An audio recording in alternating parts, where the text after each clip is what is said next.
load this time, huh?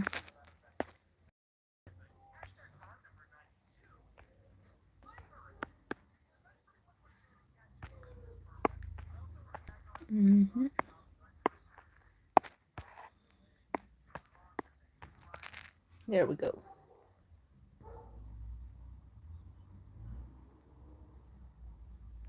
Sweet.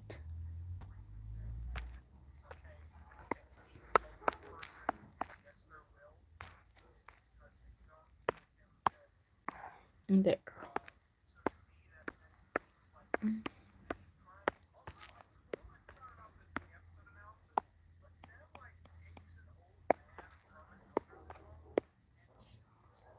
Hello. Hello. I'm continuing the Blake drawing. I actually didn't check if the audio is working. Is it working? Or is it failing like usual?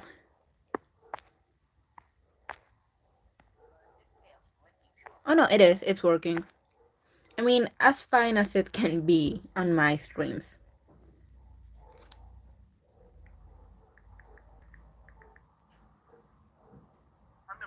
But yeah, I want to color this.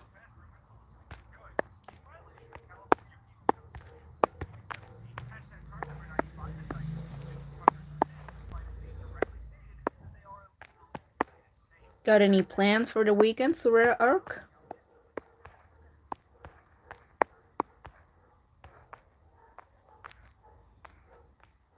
I'm mostly just going to draw this weekend, just focus on it. Maybe play a bit of Genshin on stream later, maybe. But for the most part, I don't have any plans this weekend.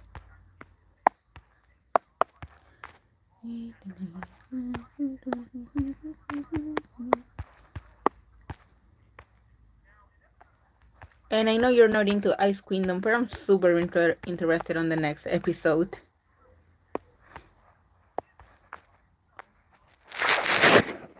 There.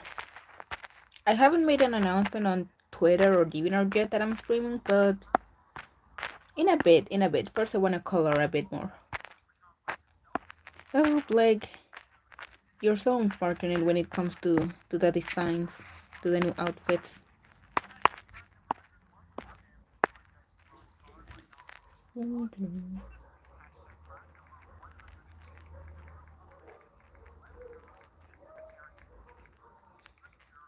Typey type. There.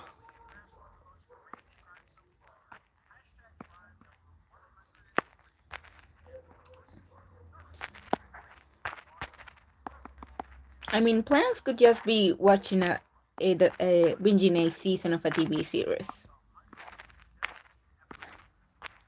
Sleep and play games. Yep, that's the life.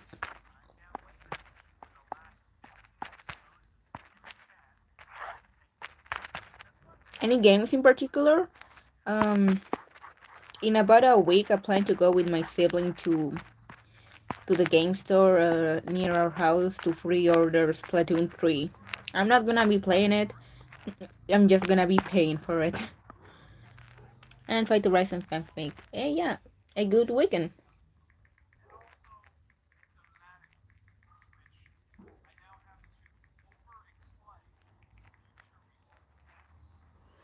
Oh, little chat from some of my fab ships. Yep.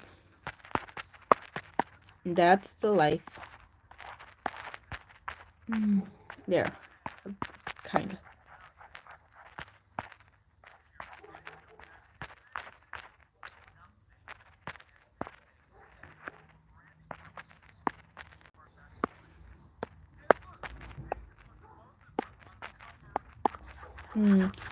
This season of anime is already coming to an end. It actually went by very fast.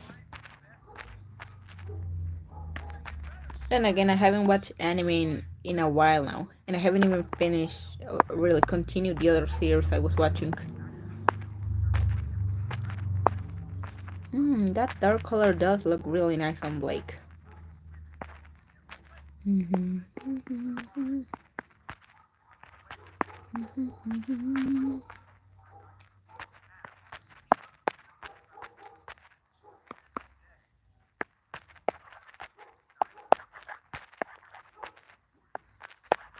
Coloring can also take a while sometimes, especially if for some reason the, the paint bucket tool doesn't fill in every little spot.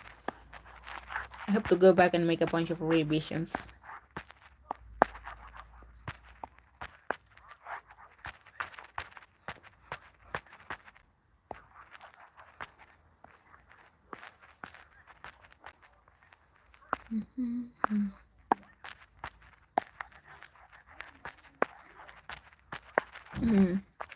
I know the set Rwby Volume 9 is airing in 2023, but I'm still really impatient about it. Also, Summer's Raven is the next ship week. I'm surprised at how popular that ship is, despite them never interacting. In well, at least in the show. I wish they could give us some kind of flashback, like some flashback of them being somewhat friendly. And I mean,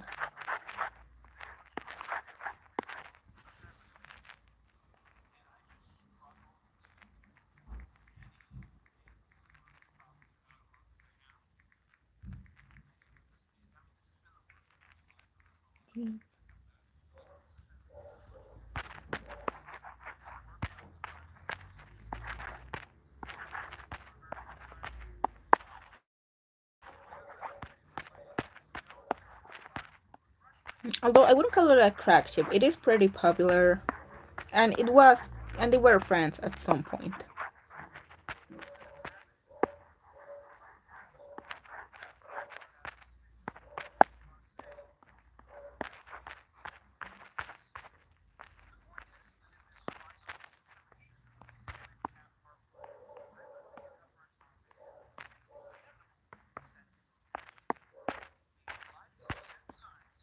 And then Yang happened and Summer died. Yep. I was gonna say one tragedy after another, but that would imply Yang is something bad. So no. One thing I didn't understand it from Rwby Volume 2 is why Yang was so hung up about Raven when, let's be real, she wouldn't have any memories of her. And when she was a kid, she already had a present mother figure. And how would she even know at such a young age that that wasn't her biological mom? It just felt very weird to me that Yang has been so fixated on Raven when she, one, never met her, and two, had a mom on her at least during her toddler years.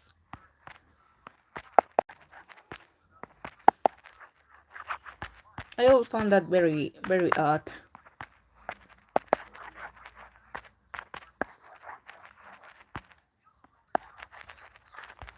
Although it was nice that in Volume 8, uh, when Yang, Ren, and John were finally fighting against Salem, she said that Summer Rose was her mom. It was nice, but also kind of odd. Like, you've never really mentioned her up until now. I like Raven, but I don't think she's a good character. Yeah, her writing seems to fumble at some parts, or there are a lot of blank points where you really need to fill them. Mm.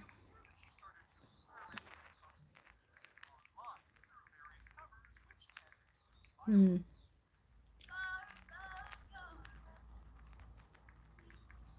Some flashbacks when the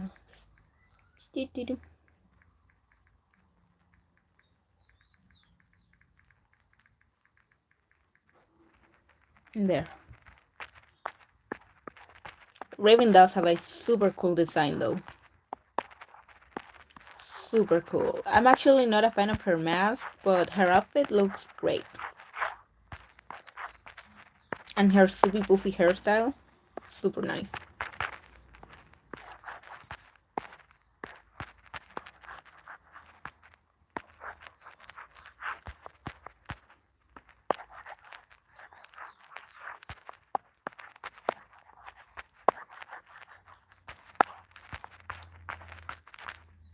I'm gonna make a post on Twitter for now. Be right back.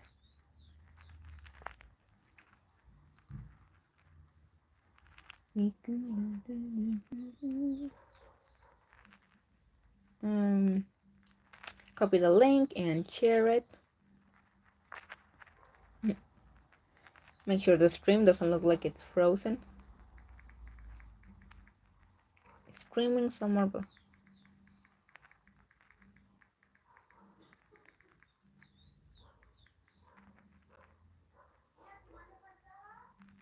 there.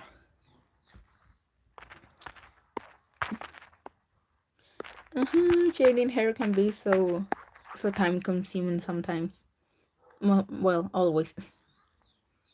Okay, what does the chat say? What is the chat saying? Hi, Downslide 16.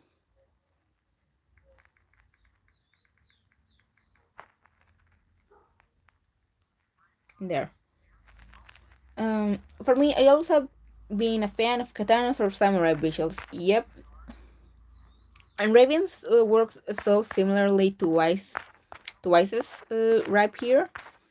And Wise's weapon is so cool, despite it being relatively simple. I don't get why Blake doesn't wear more black. Yeah, especially in the later seasons. She wears too much white in my opinion. Like, some white was necessary in Volume 1 because she had really long hair and it would all blend together. So her having a white shirt and white pants was nice. Like, the colors went well together so she didn't just look like a black blob.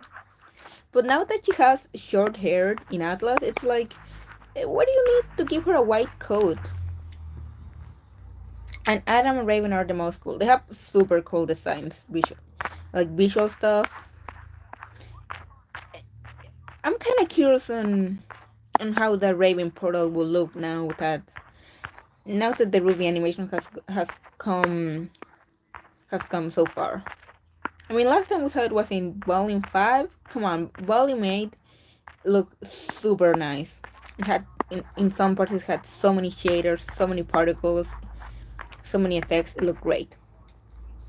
Well, some people say that Blake using more purple and why using more blue is because character history, they're growing as a character. I get that. I get them using a certain color to show that they're growing as characters, but their colors were always white and black. If they really were growing as characters, they would wear more of those colors, not other colors. I mean, if you really wanna say that they're wearing other colors to symbolize character growth, why isn't Yang wearing yellow? Isn't she dating Yang now? She wears more white than Wise. At this point, Yang wears more tan than yellow. Yep, Yang wears more brown than yellow. More brown at this point. And you know, brown can look really good. Just look at Coco. Just look at Velvet. Look at all of Team Coffee. But Yang should really wear more yellow. I feel like they're straying from the path too much.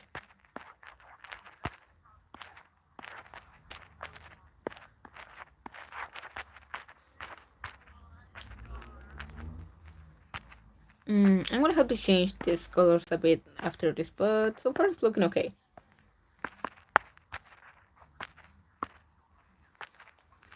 But the brown that Yang used is ugly, but her jacket is cool. The jacket is cool. I actually like that reddish dark brown. But her overalls just look gray and it's dull. A lot of the times, me included, fan artists tend to draw her overalls yellow or tan instead of brown. I mean gray, because they are gray. But in the Ainley art, at least in volume 7 and 8, her overalls look tan.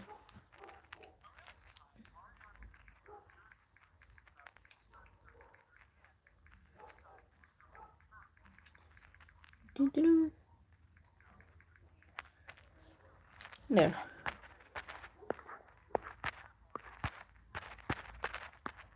Oh, I haven't made an announcement yet on DeviantArt that I'm streaming. I'm streaming again, haha.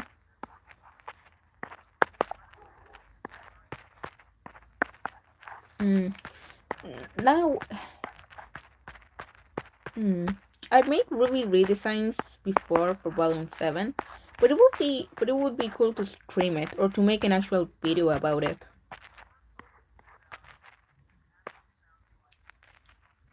Excuse me a bit. I'm going to make a post on the winner streaming.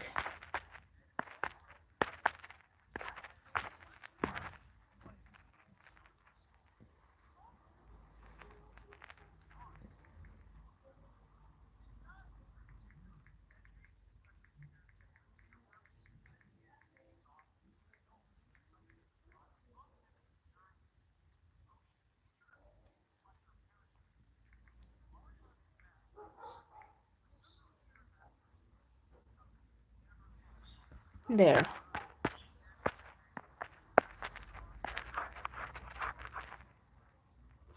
It's gonna be really funny if in the next episode of Ice Kingdom we get the reveal that Blaze's claws and paws are basically just fluffy mittens.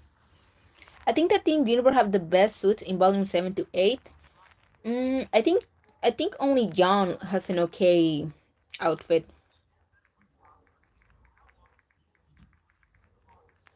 But Nora, she looks so cold.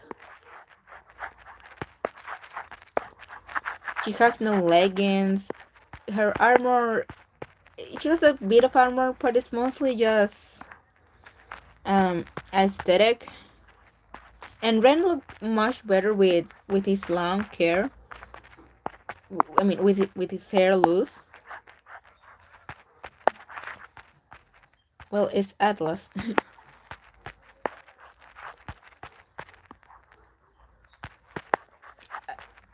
I wish we could get like what Nora's train of thought was when she chose that outfit.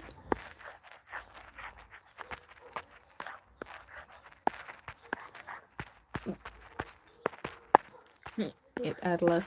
Come on, Atlas is cool. They should have at least given her leggings.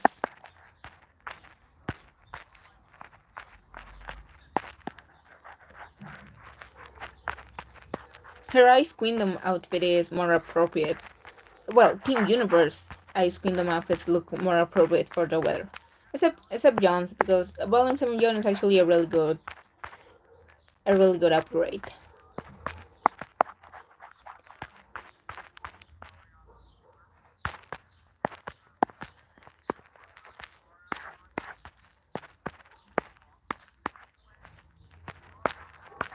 There. Oh, I'm gonna have to clean a bunch of these lines. This is what I get for turning a sketch into line art. Well, I like to see a real winter suit for Team Ruby and Team Juniper. Yeah, I kind of wish we had more concept art for that, but they released pretty much everything.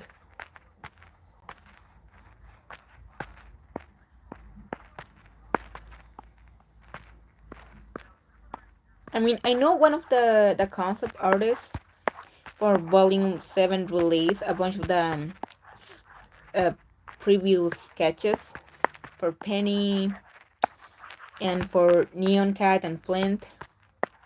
But I don't know if they have different many concept outfits for the main teams.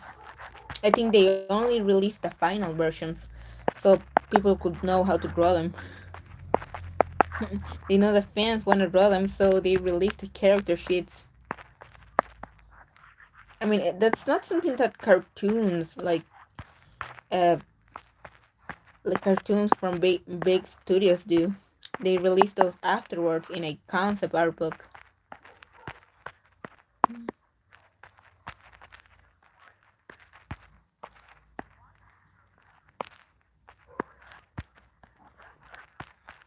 Now I'm interested on what clothes the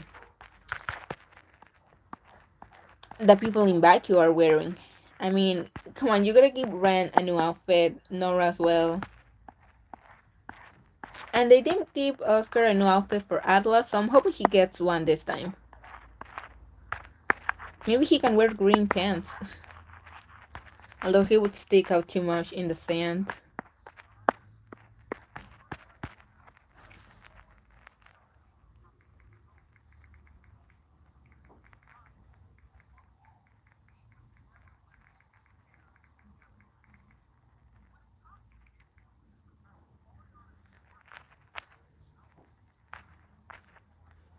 Mm, I'm gonna have to fix the colors a bit later, but first of all, I wanna fill in the blanks here.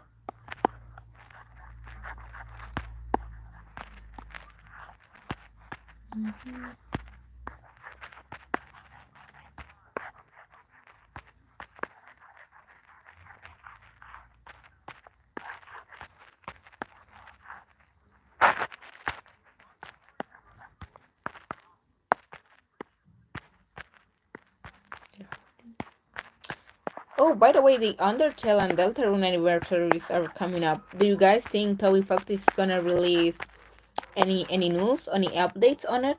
Also, I like John new hair. You get used to it with time.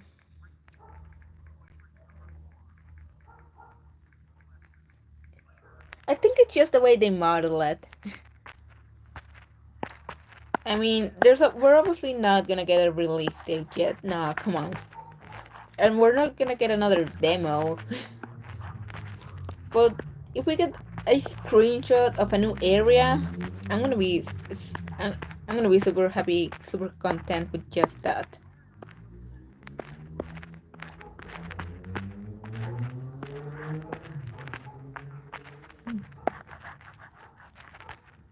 I kind of wish Mod 19 were here just so I could ask him if he already did the abyss in Genshin Impact. I still haven't done it, so I haven't tried the new boss. Navi confession. Learning John's name was the most confusing part of my initial Ruby watch. I couldn't figure out whether his name was Sean or John. People still mistake his name for others because he's French. Yep, too many letters and you only pronounce like half of them. That's French for you.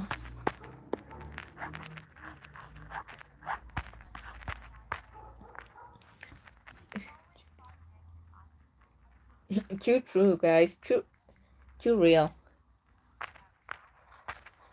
Sometimes when I go to tag his name on an art piece, uh, I find that one of the more popular tags is his name misspelled. So you guys aren't the only ones. We're all in the same boat. But I want to see more John being John Arc without the fire part. Yep.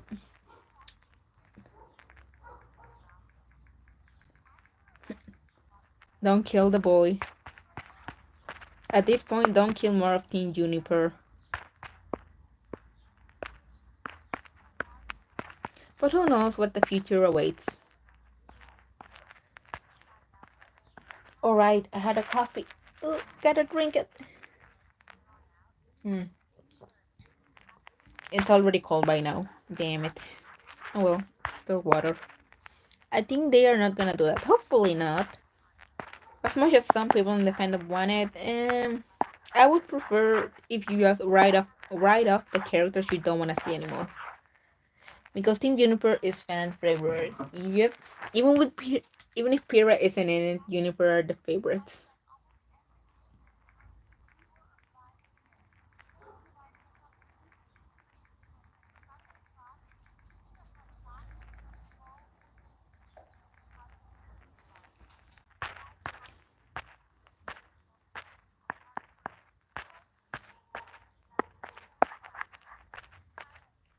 Penny also being a fan favorite and dying twice just to spite us out. Right? No one is safe.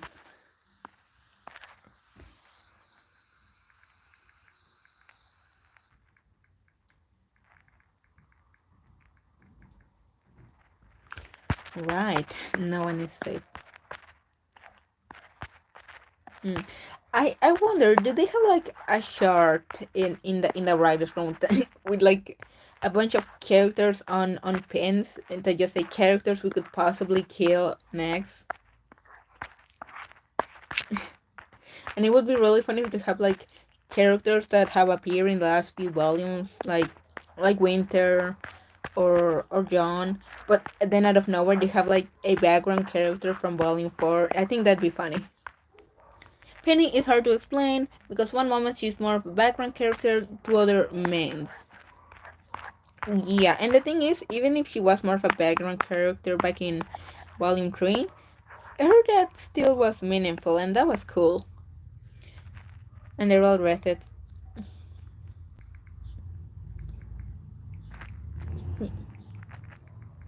Yeah, what's with that?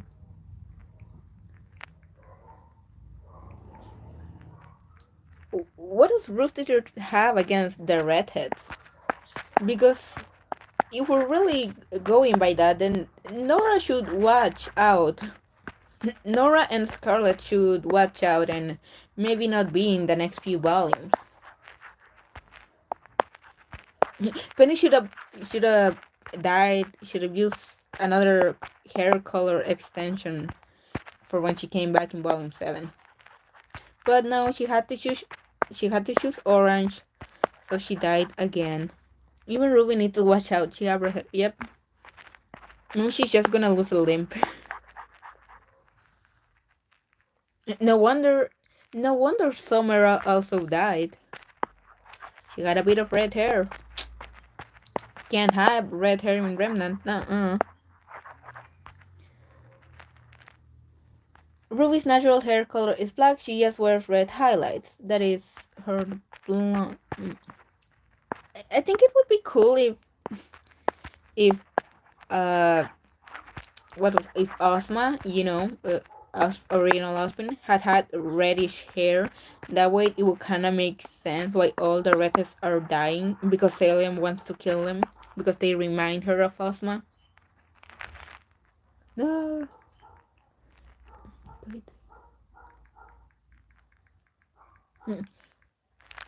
Damn it, Sorare arc.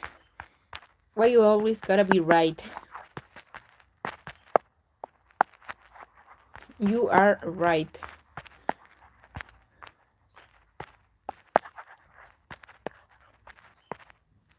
Does that mean Robin is next? Oof. I could totally see Tyrion cutting off her arm that holds her little crossbow.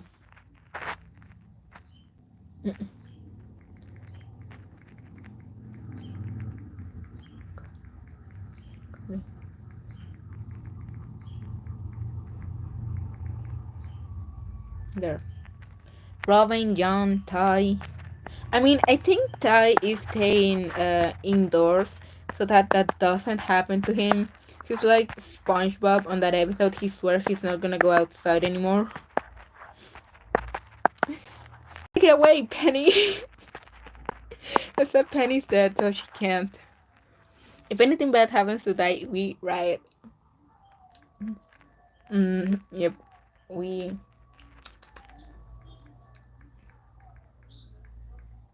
boycott Archie. Like, come on, he's the one-star character that has been doing all he can to stay alive. And make his family stay alive.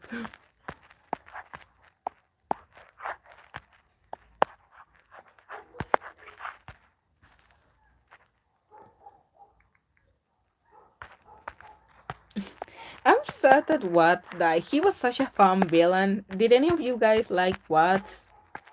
Ever since that fight in the American Coliseum with Ironwood, he became my favorite villain. He had that cool fight. He looked great in that jacket in Atlas. He really let Cinder have it. He was awesome. Kind of sucks that we had to see him so late. He was and still my favorite villain, and I love his gun. I love it too. It looks goofy, but it looks, but it's even funnier when such a thin man is holding it. I used to think Watts was annoying, but I warmed up to his charm over time. Yeah, he's like not exactly over the top, twirling mustache villain, but he is at the same time.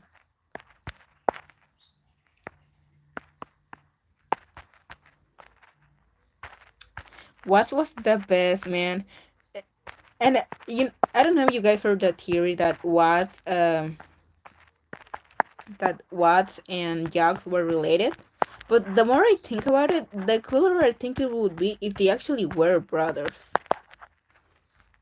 He brings back the sass Cinder's team needs that Roman used to have. Yeah, he's not Roman And he doesn't need to be because he's fun like he is.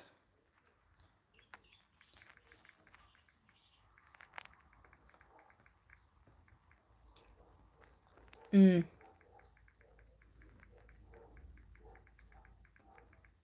He and Jax were.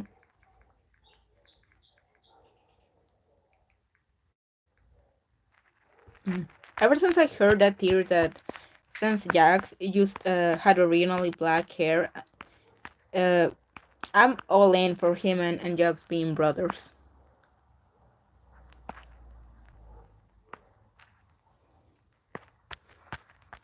But besides, we never learned Jack's original last name, so it's still up. So there's nothing really contradicting it.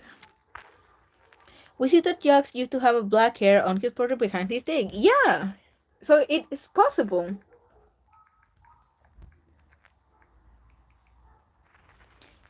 And I can totally see that they were both from a business family. But Jax went into business and Was went into STEM, so they never really butted heads because they had different aspirations. They weren't that close, they were focused on their own jobs and being evil in their own way. But they were never like, there was never animosity between them, they got along just fine. And I think Winter had black hair. Winter has dark eyebrows, uh, thick dark eyebrows compared to Whitley and Wise. And maybe it's just an aesthetic choice, but come on. Come on, that would be cool.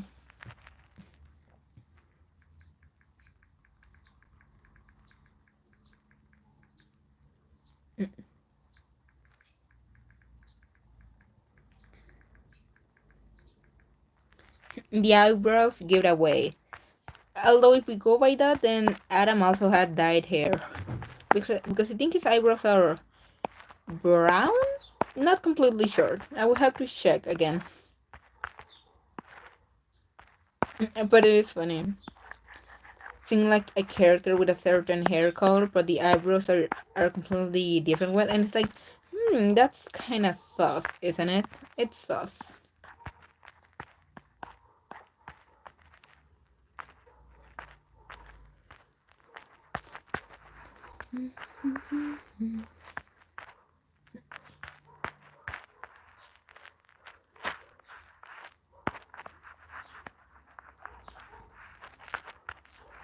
I mean, I've heard crazier theories like Winter is Ironwood's kid,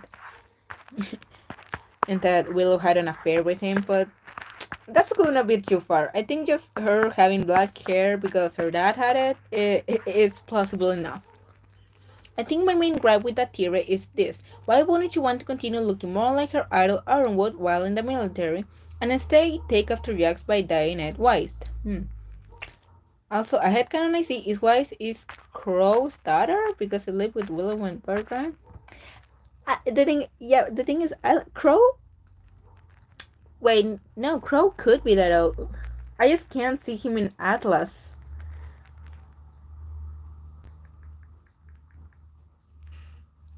Hmm. And that is and Net Navi. The only reason why maybe she wouldn't keep her hair black again, is so people don't ask questions. Like maybe her being Ironwood's kid is like an open secret, but they don't want to have it be too open. Like if people start asking questions, it's gonna be like, Winter does look a lot like Erwin. Isn't that funny?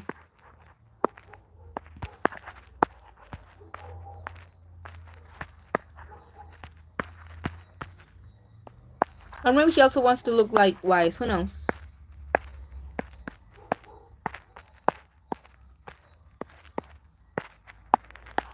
But it is funny when these crazy theories could still possibly make sense. Actually, going a step further in that, Watts is Jock's brother. I like to think that Watts was the one that designed Mirrored Master. I like to.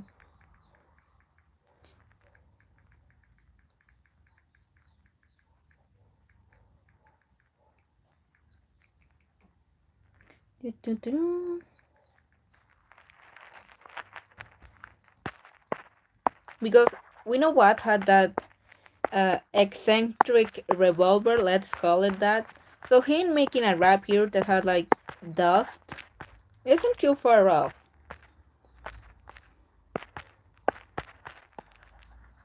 Like, come on, he was obviously also in the arms uh business. Come on. Random theory I came up with one day: what if one of Osman's life was the first arc, and why Tyrion is so obsessed with his family crest? Could be. Could be. I mean, I hope Rooster hasn't completely forgotten about that plot point. Like, I've heard people recently like, oh, he's interested in Jon because he has a lot of aura, and Tyrion's whole thing is about breaking aura and killing people.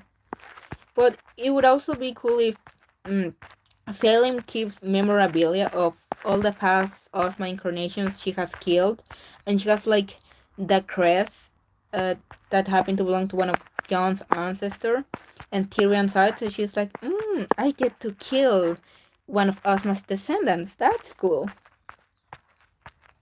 So I can see it going that way. I mean, I just hope they don't forget that plot point. Come on, you can add a little bit of flavor there. Come on.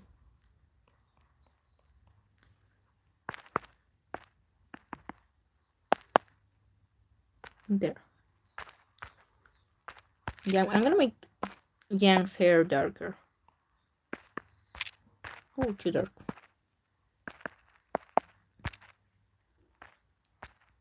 No, maybe I should make the suit lighter.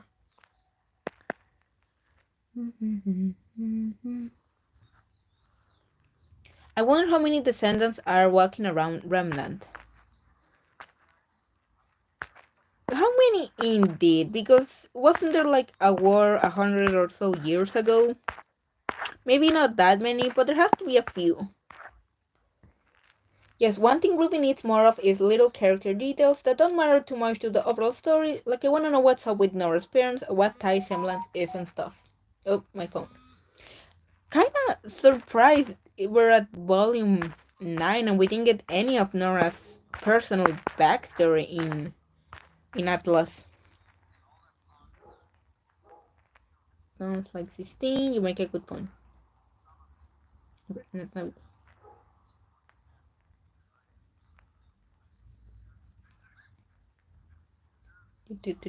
Because when volume 8 was airing, I was really hoping that Nora, when she was bedridden, was gonna have like flashbacks to when she was a little kid and what happened to her and her parents and why she was there. But we never got it, so I'm still like, are they ever gonna explain that? Like, I know not every character needs a backstory, but they gave one to Neo in the books, yeah, but they gave her one. Aren't they gonna do that for Nora, one of the main characters?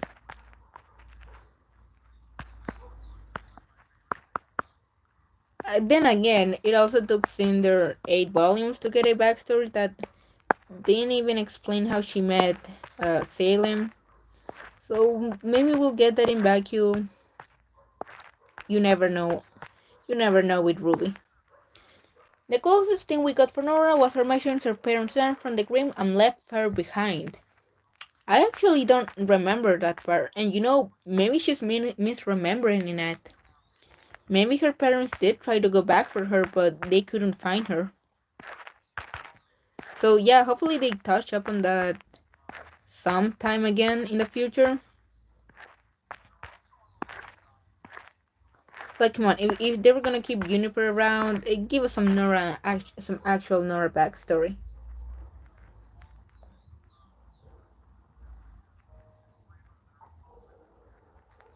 Mm-hmm.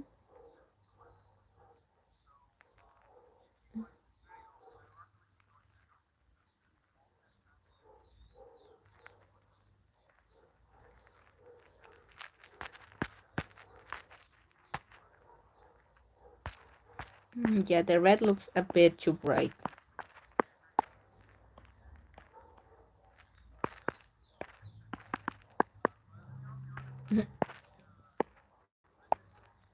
I mean, okay, what other backstory should we actually see? Team Stark. We haven't seen anything about Team Stark. Come on, what's the holdup? We don't know how how Cinder met Salem. We know how she met Emerald and Mercury, but come on, those are grounds. How did she meet the big bad? Did Salem hear about her and went finding her? What did Cinder get lost in the weird dragon continent? Son. I'm actually okay with Son not having a backstory. I want to see Son again, but I don't think he's really lacking a backstory.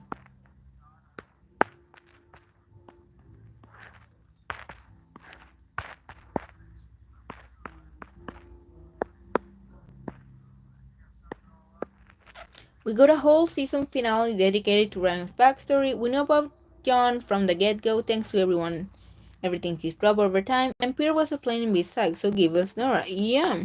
Heck, Pierre got a bit of quote backstory after she was dead. Give it to Nora while she's still alive, because if she's a red hair, she might not be around for long.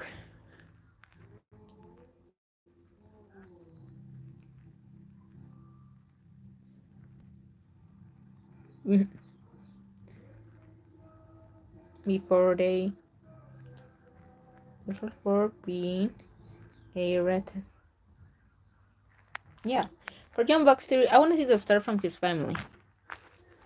I wonder if it's actually true. What if, you know how he lied about his acceptance letter to Vegan? What if, what if all of his, all of his ancestors were also liars, and they weren't even warriors? They were just like scribes that change history. I think that would be. I don't know if a power move, but I wonder if that would be reassuring for John, or if he would have an emotional crisis, an existential crisis.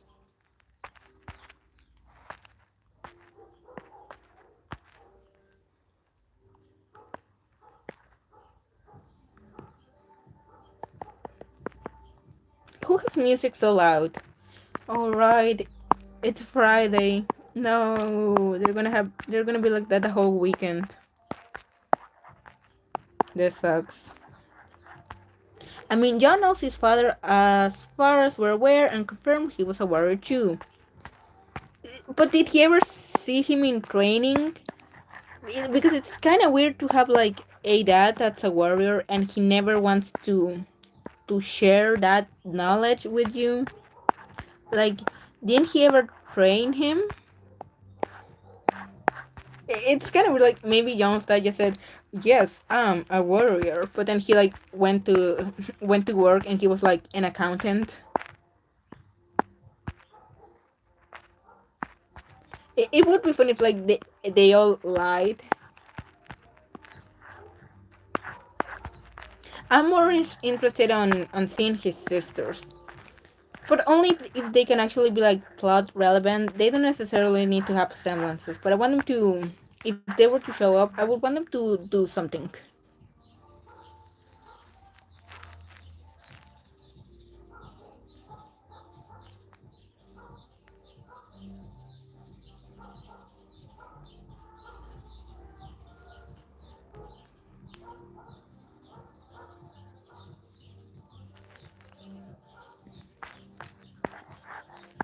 Would they ever do that? I don't know if they planned so far ahead. I mean, the crew said they did, but would they really change that? I think it would be funny, but I don't think they would do it. Look, Blake's finally wearing some pants. I decided to make them white because if I made them black, I think they would blend too much.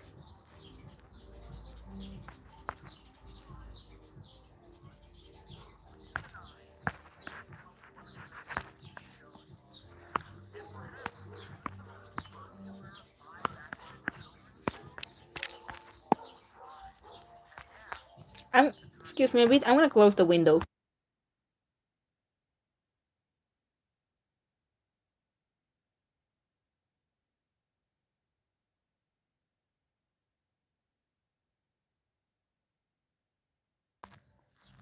Okay, I think that's a bit better. Oh, look, the shot. It's finally being shown to me. Cool.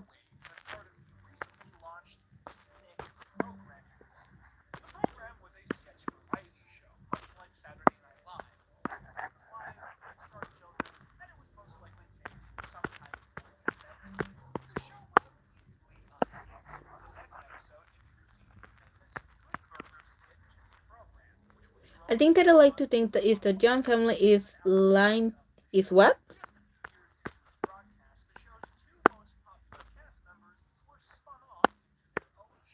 Sorry, I read wrong. Yep, it happens.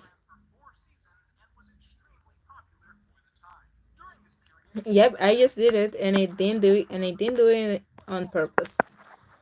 I'm just not good at typing on a phone, tablet.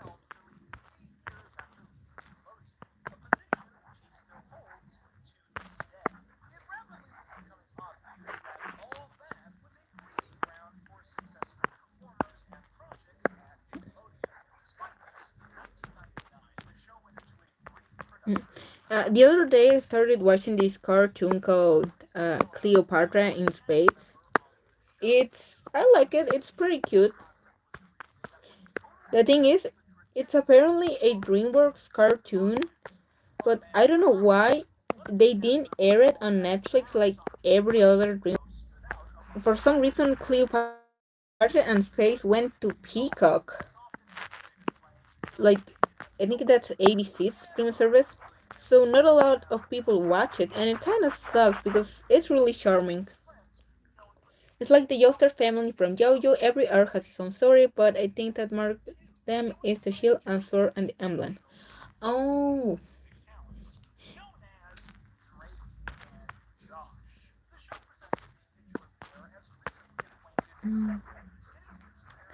I'm kind of bummed that out of all the sisters that John has, we met the most, I guess, mundane one. She just lives, has a normal day job, has a kid. Why don't we get to see the sciencey sister? Or the comedy twins? Or the one that look more adventurous? We got done dirty. Nothing against Saffron. Mm, but I would have preferred to see the other sisters.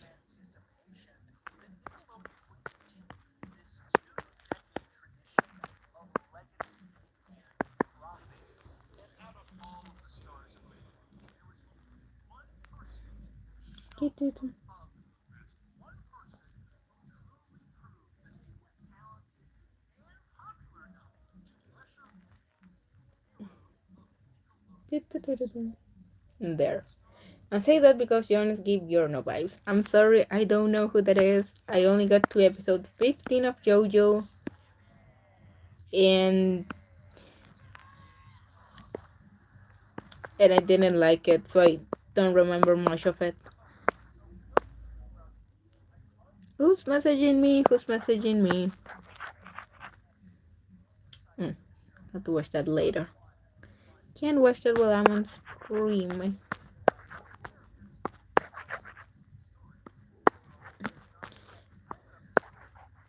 Every time I look at the John family picture, I'm just reminded of the Loud House and how much I want to rewatch that series, or I guess properly watch it because I've never seen a full season of it.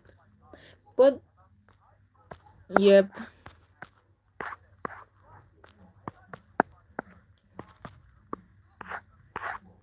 the Loud House is fun.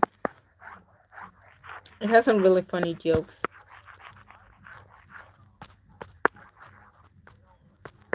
It just sucks that it started airing after I stopped watching TV, so I didn't know about it until way later.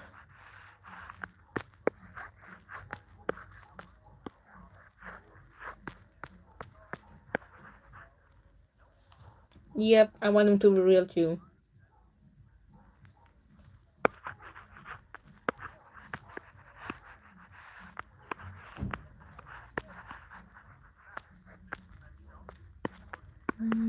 Hmm. What cool anime are airing the next season? Just asking in case there's something good, something interesting to try. Then again, I feel like this anime season was just the odd one out that happened to have a few series I would be interested in. I mean, a Ruby Ice Kingdom. Who knew that? Who knew we were gonna get a Ruby 2D anime? Uh, Licorice Recoil has a cool concept and it looks ambitious. I want to keep watching it. Made in Abyss season 2. I feel like we're gonna get a season of Made in Abyss every 4 years or so. Actually, every 5 years or so, because season 1 was in 2017. And it's not like the manga has advanced much, because I'm up to date with the manga, and let me tell you, there isn't enough content to make a third season yet. Actually, I don't remember when the last chapter was. The last chapter came out. It was already a while ago. But there, ain't she looking nice? Ain't she looking cute? Still gotta fix a few parts though, but she's looking nice.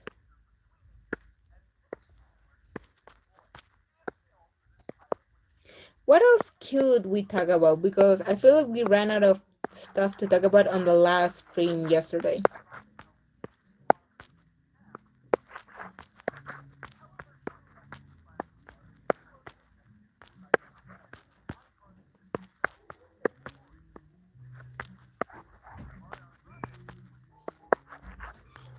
Man, I just know my neighbors are going to be loud the whole weekend. So better to scream now that I can before they really start blasting music, not guns. Also, are you gonna watch the Spider-Man No Way Home extended version? No, sorry, Sarah Arc. I just don't like the Marvel movies. I couldn't like, and I gave the first Spider-Man from the new Spider-Man I watched when it first came out, and I didn't find it funny. I don't know what it is about Marvel movies. They're just not my thing. I'm more I'm more excited, or I guess curious, about the Flash movie. Cause I don't know if you've been keeping up with what with what's been happening there, but I'm interested in if it's gonna be good enough to save the franchise, or if it's just gonna go straight to HBO Max or whatever's left of it.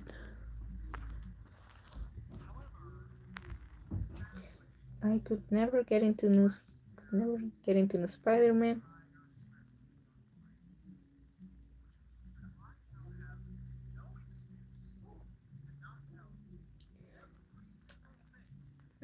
I hope the Flash doesn't get more delayed, but the way it's going, maybe it will.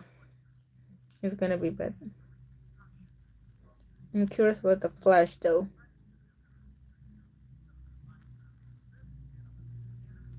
I mean, there were some test screenings, and they said it was okay.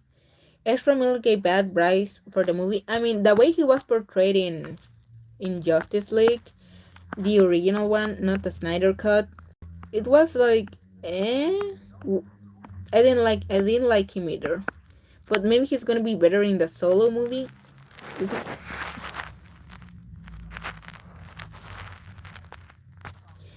Um, with all the stuff going on, I'm surprised the movie hasn't been completely canceled yet. Then again, it was already done, and all they're doing are like After Effects stuff, which takes a while. There were a few test screenings not that long ago, and they said it was okay. I mean, they were saying it's as good as Christopher Nolan's Dark Knight trilogy, and I'm like, and they've made headlines like that a few times before, usually with good movies. But I'm like, mm, how good is it gonna be? Because it was definitely ambitious. Also, did you watch the Harley Quinn animated series? Not yet, but I want to.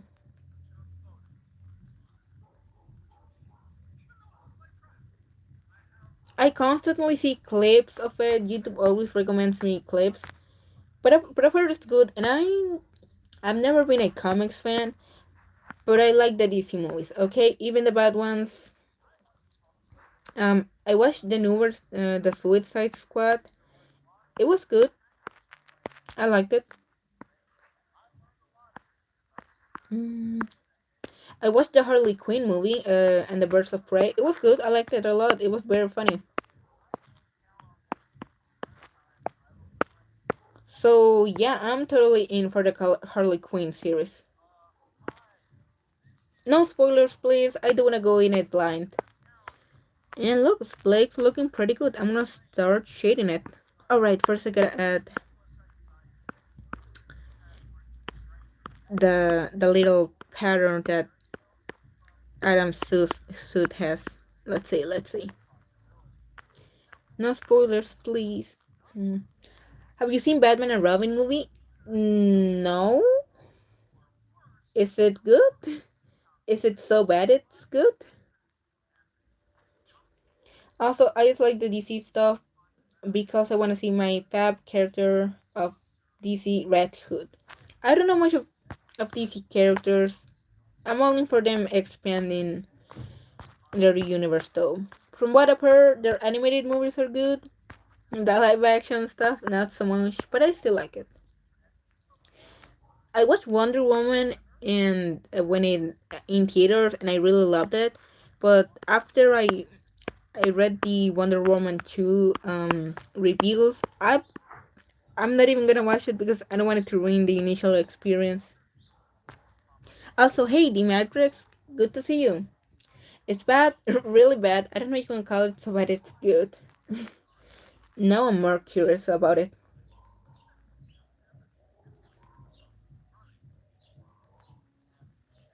I still haven't seen Zack Snyder's cut of the Justice League. Everyone says it's good, and I enjoyed the first Justice League. I think it was so bad it was good.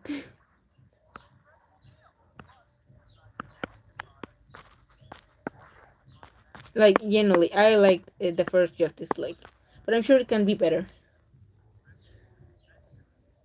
I haven't seen Aquaman yet, even though I've heard good things about it. But I did see Shazam, and it was very funny. It was lighthearted. It, it did a good job.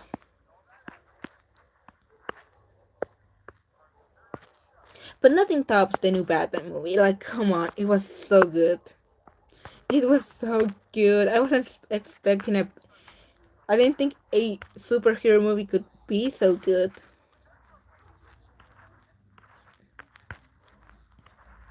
Then again, the incredible success.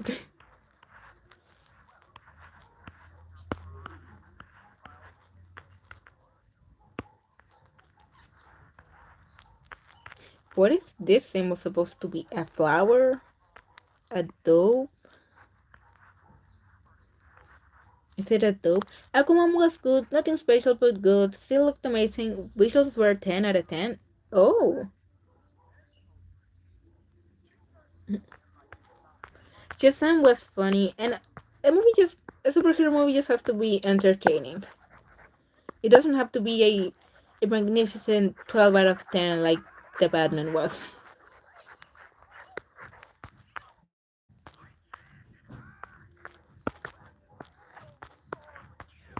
I wonder if the ladies at the theater were annoyed with me or already recognized me because I went to see the Batman 3 times. Also, do you like the snap games? Never played them, but I'm curious about them.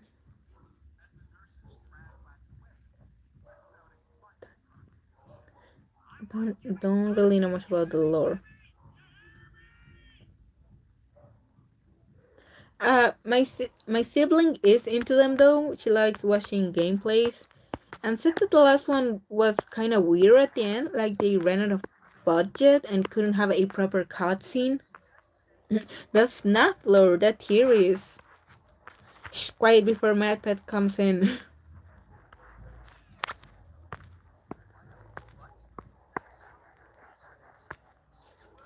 Oh, that's not lore. Ah, the Escalon Triangle. We don't talk about that video here. That is the most confusing thing in the world of fandoms. I mean, I don't blame you. I feel like FNAF is one of those fandoms where there's a lot of fandom lore that uh, gets confused with canon lore a lot of the time. I really would have to start from game number one to know what's going on in the FNAF games, because I wasn't on YouTube when those games were popping off. Like, I knew people were talking about it, but I didn't watch YouTube videos or Let's Play at that time.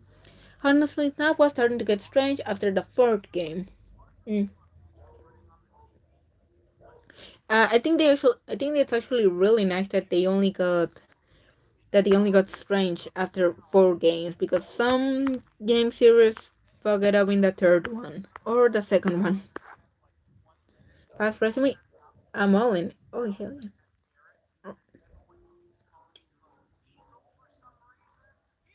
yeah! Yeah, give me the yes, yeah. Snap 4, Snap 6, Snap 2, Snap 3, Snap SM, Custom Night. Gonna screenshot that just in case. Oh, is that like the chronological order?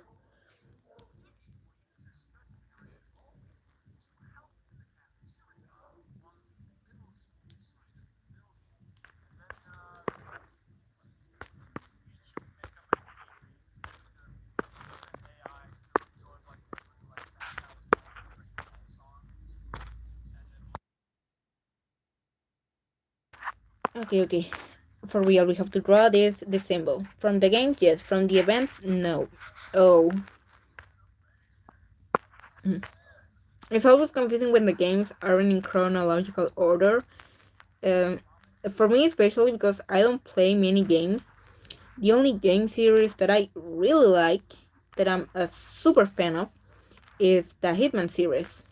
I don't know if you guys heard of it. The bald guy that kills people for money. Yeah, those are my favorite games. And those are in chronological order for the most part. One of them is kind of a flashback, but they tell you from the beginning it is. If you wanted me to say the events, take a cup of coffee because this is gonna be a long ride. Sadly, my cup of coffee went cold, so you can tell me anyways if you want. This stream is gonna last a bit more. Still got stuff to do.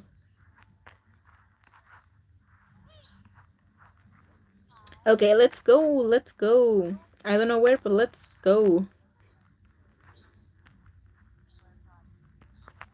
Here we go. Here we go again.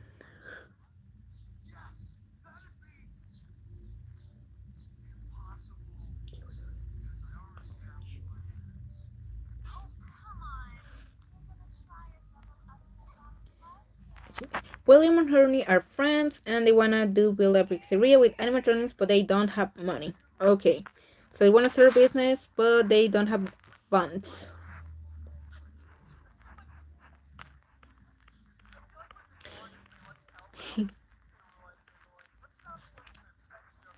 Do they get like a shady investor? For anyone new tuning in, Survivor Arc is gonna tell me the FNAF lore. So while I draw, Henry is a good dad for his daughter, so he creates an animatronic called Security Puppet and will protect Charlie. Charlie is the name of the daughter, I assume.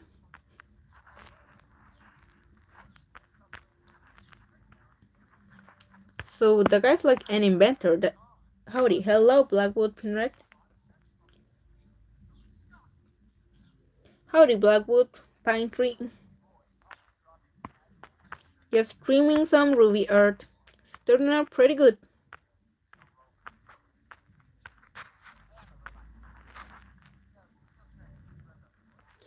Oh, is this symbol supposed to be like a licorice flower? since those represent death? If so, that's cool. Okay, Charlie is the daughter.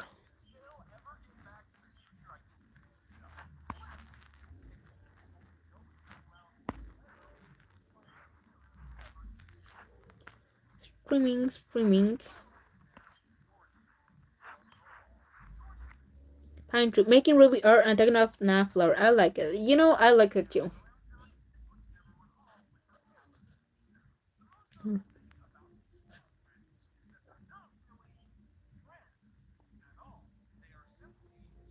Show. William is a shit dad, but he's good with making money, and they build the first two animatronics, Spring Bunny and Fastbeard. Spring Bunny is the rabbit, right? And Fastbeard is the bear. Fred Bear. Yep.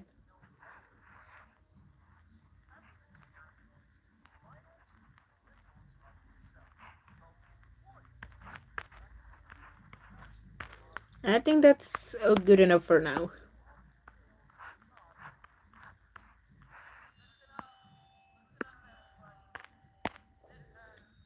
Gotcha. Henry, good dad. He protects Charlie. William, not a good dad. So they're both dads, and they're starting a business even though they have no money. That's risky. But one time, a bunch of a bunch of shit kids blocked the box where security puppet stays, and they put Charlie out of the first pizzeria. Fredbear's family hero, and then William killed her. Oh, okay, that's kind of confusing. A bunch of kids blocked the box where the security puppet stays, and then put Shirley out of the first pizzeria, Fredbear, and then William killed her. Why did William kill Charlie even though that's not his daughter? I'm kind of confused. Did he have something against her? Was he supposed to like kill the bear or something? But since she was there, he killed her instead. Fredbear's family diner. Hmm. So it was more of a diner than a Chuck E. Cheese. Mm. Mm. Okay, it was something like that.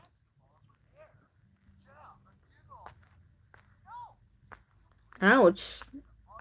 We haven't even gotten to the alive animatronics, and there's already a dead kid. Because William was a psycho and have yells of Henry. Okay, okie dokie. Okie dokie to them like William killed Charlie or Charlotte because he's a psychopath. Okay, so he had something was off about him.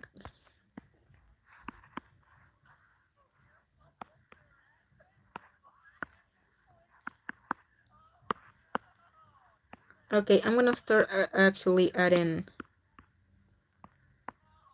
some gradients now, but I'm still reading the chat.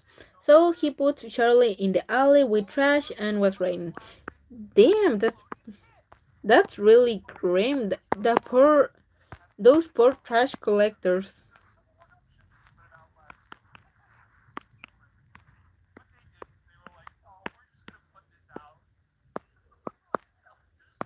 Now that's a grim story.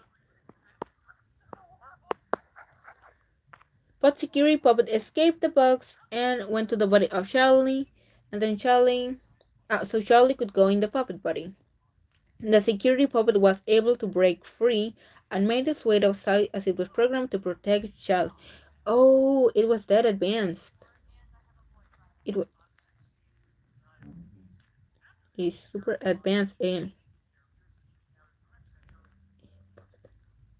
So it wasn't just an animatronic. It actually had artificial intelligence. Curious, what year does all this take place in? Is it like set in the future? Is it in the past? Or it's like ambiguous and you don't know?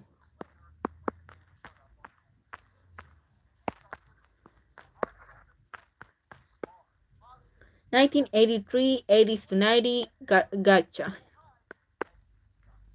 So 80s to 90s, but it's still a bit ambiguous.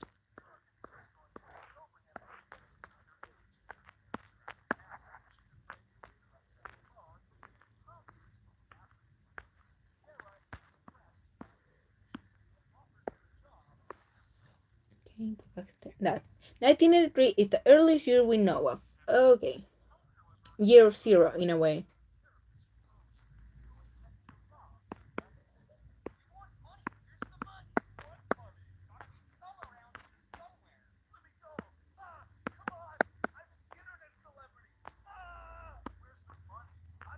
Basically.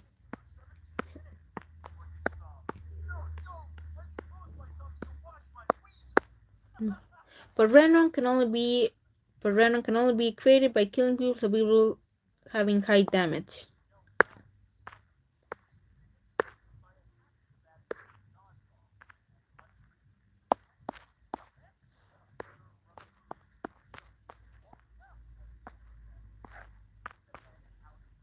Remnant is the remains of a soul. Oh, okay.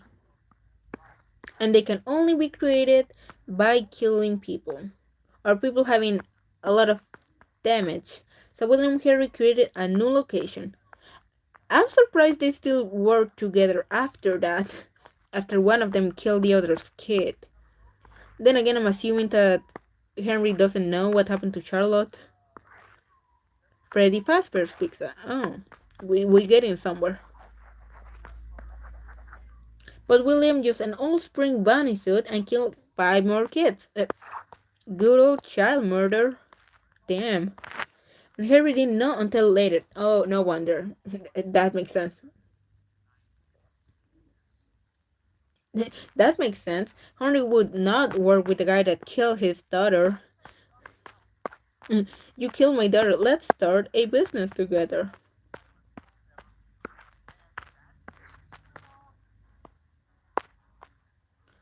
But Puppet takes the souls and put on the 4 main animatronics, and the 5 souls go to the Golden Friend. Oh, first time I'm actually hearing about Golden Friend.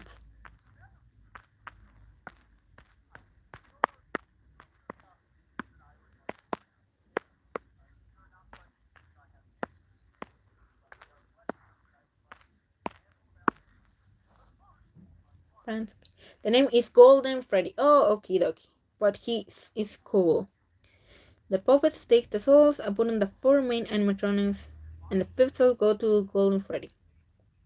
The first 4 animatronics, Freddy, Bonnie, Chica, Foxy, have 1 soul each. I've heard those names. Yep, I know a bit of them. Chica is the chicken, Foxy sounds self-explanatory, and Bonnie is the rabbit. The villain has 3 kids, crying child Michael Elizabeth.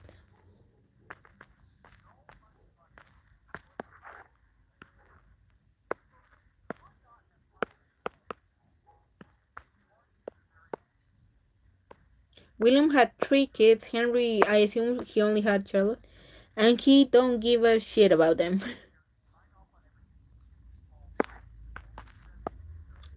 I wonder. I'm gonna have to check this later if I can allow curse words on YouTube, because come on, I can allow the F word, the fuck word, not the other F word. That of the year. Nah, it's fine. You can say it. I'm just saying. I'm gonna have to. I wonder if I can allow people to say those, because they can say them. I don't mind. I mean, I do. Nah, you're fine.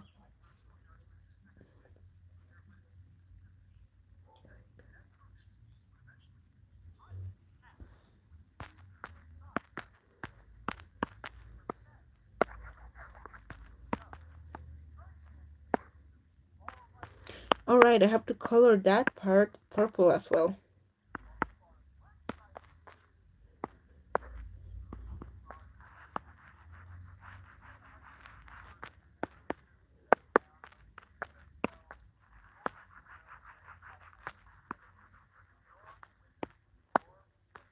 Man, how does William keep getting away with everything? Crying Shell is bullied by the eldest, Michael Afton.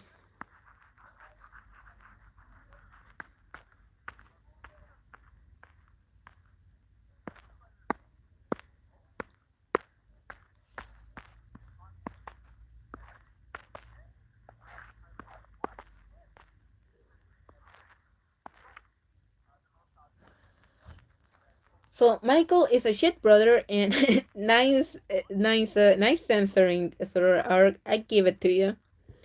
And he keeps scaring his younger brother, but the crying child. But when it's the crying child's birthday, he and his friends take his younger brother and put him in the Fredbear's mouth, and the Fredbear kills him. I mean, what were they expecting? That the bear was gonna kiss him or something? Ouch. Biting his head. That sounds really morbid, but cool, I guess.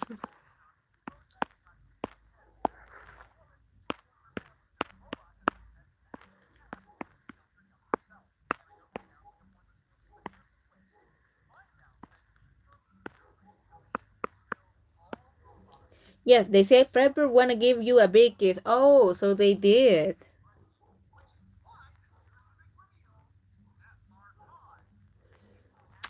No wonder that poor kid fell for it.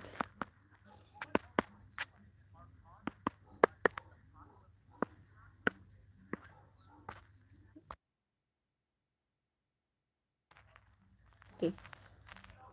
That's rather little Serera, it's a taunt. Oh, okay, it was a taunt. Again, poor kid was being bullied, and the Salt Shell goes to Golden Freddy.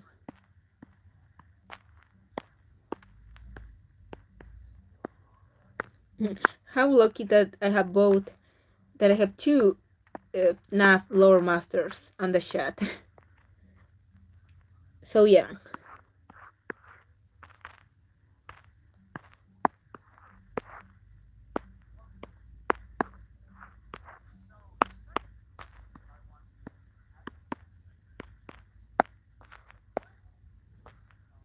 Golden Freddy has two souls.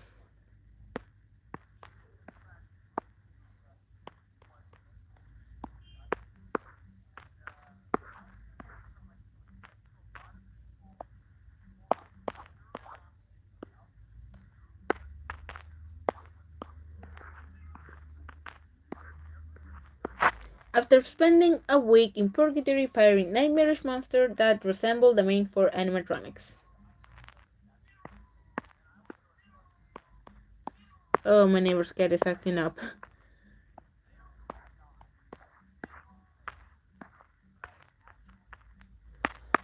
Yeah, that's a nice hair color for Blake.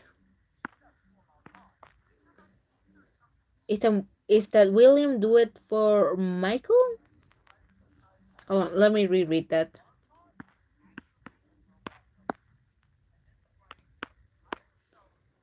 If you kill your young brother, you're gonna have a nightmare. Oh, if he does that.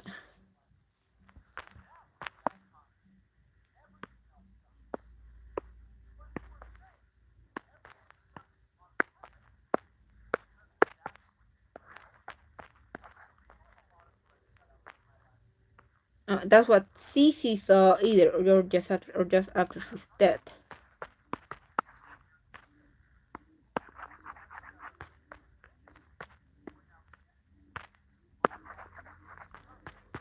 There we go.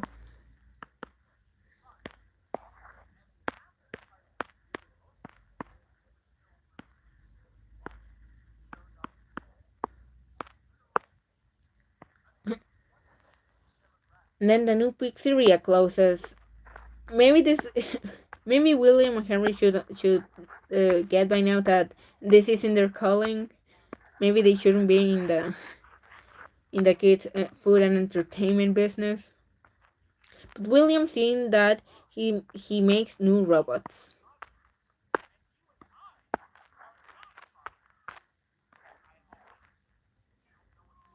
hmm Enter the toy animatronics. Then we go to the most confusing of the lore.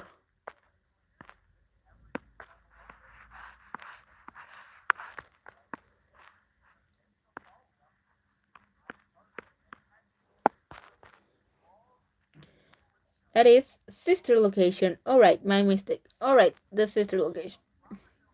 There's another game in between. Got it.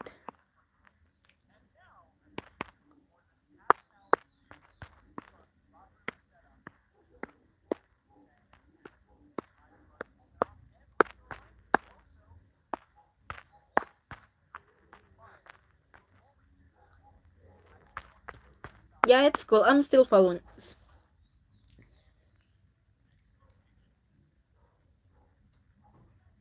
Mm-hmm. So the younger brother gets killed. Golden Freddy has two souls. The weekend friend is what Michael. William makes Michael spend a week in purgatory. Is what I'm understanding. Okay. Michael Afton is sent by William to this underground party rental place where he finds the future animatronics.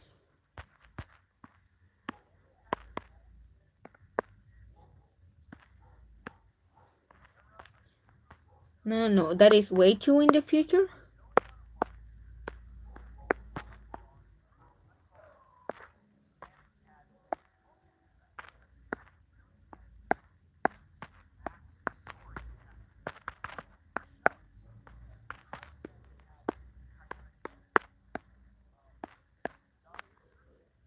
Yes, no fun time. Okay, too much in the future.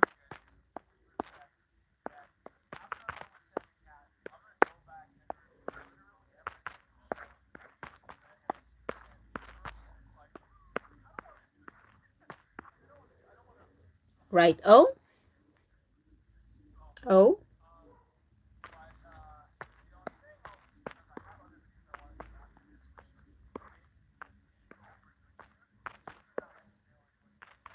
and Elizabeth loved baby. I'm going through this the way I found them in the games.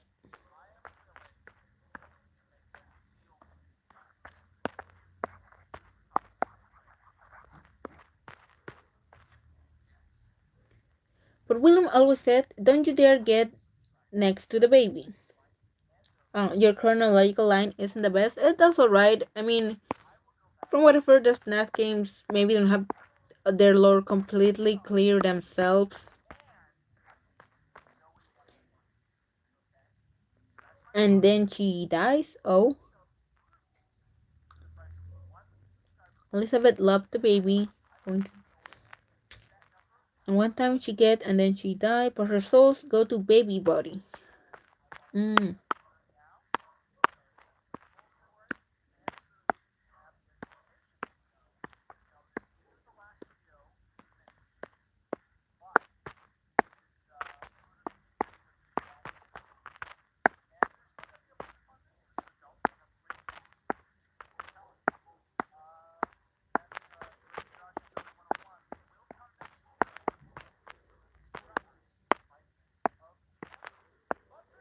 Hmm. So William seeing that he's close to rent and lets the robot in his basement locked and abandoned. Man, this William dude is just like making problems. Those problems catch up to him, and then he just leaves them behind. Like, just ignore them. Like, nope, this wasn't me. I'm out of here. Sounds like a wonderful person. Definitely sounds like a businessman in the 80s.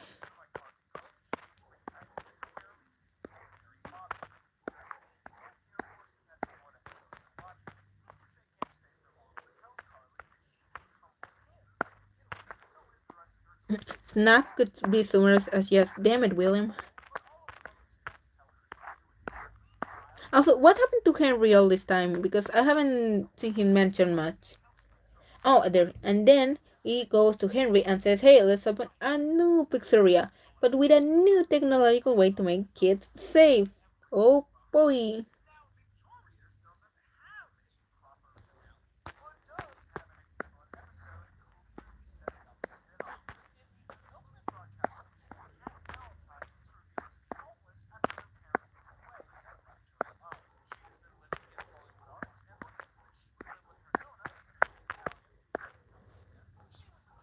Elizabeth was the one who was kidnapped and was killed unintentionally.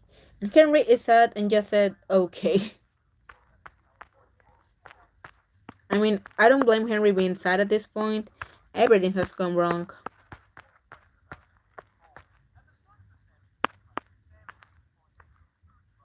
How could it? I want to say how could it possibly go even more wrong, but sure it can. So now we get to the so now we get to the toy animatronics.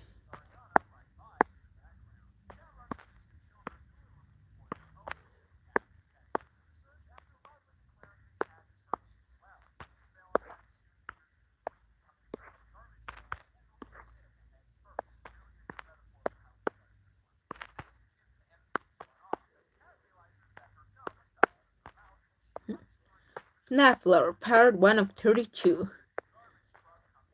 So the toys are made of plastic using the old parts from the old animatronic. Makes sense since their toys are way smaller.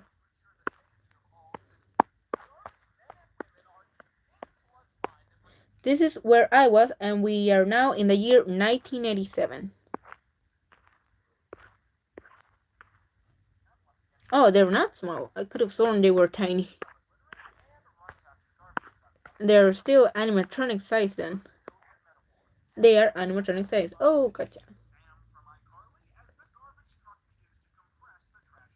Hmm.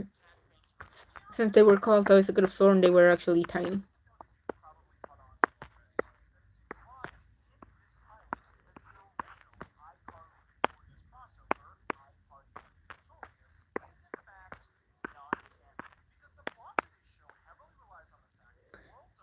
But they are smaller than the originals. But yeah, still large robots.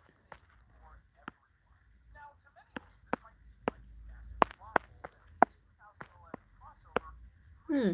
How, how long have I been streaming for? A bit more than an hour. Maybe close to 2, but I don't want to stop. I want to finish this Blake drawing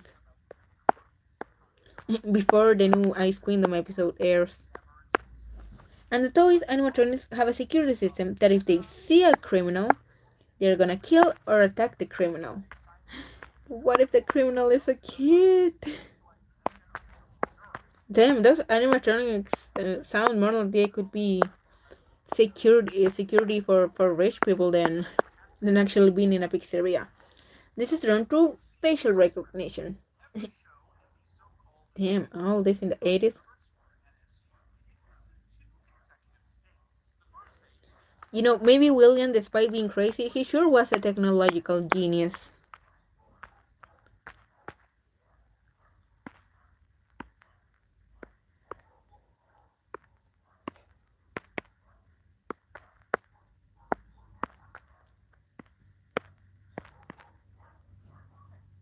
But guess again.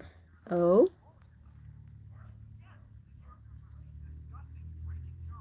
Were they hacked?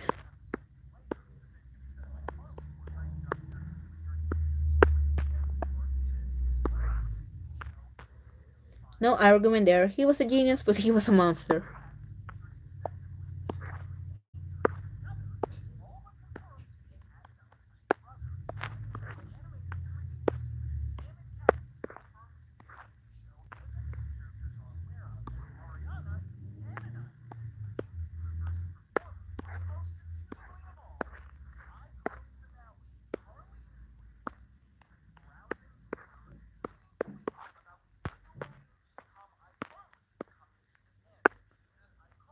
And the souls of the kids he killed go to the toy animatronics as well. Okay, come on, William has to be aware of what's going on. What's his big plan here? Why does he want so many souls inside the animatronic? Does he want a private army?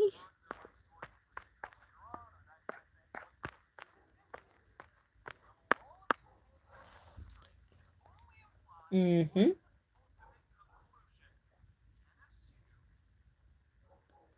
At this point. Yeah, William totally has a private army. Maybe Henry needed glasses. Why couldn't he see all this was happening? Maybe he was doing drugs and didn't notice what was going on around him. William is collecting remnants to be immortal. Oh, he's like a lich then. And the souls that are imprisoned in the body wanna kill William. So he has to watch out. I mean, makes sense. Like he was either trying to build a private army or he was trying to become a lich. Oh, Blake's looking real nice now. And don't worry, I'll get to the underwear version eventually. I just wanna shade uh, the other parts before. They attacked due to their facial recognition system being buggy? No, it's confirmed that the toys have souls.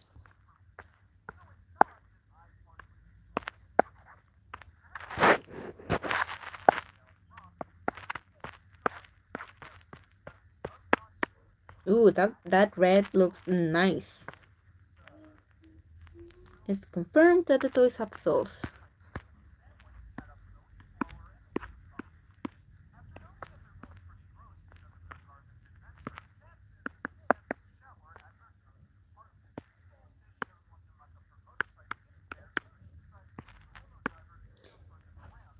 It's confirmed by who? But one time a guy named Jeremy was dressing like him, like trying to imitate him.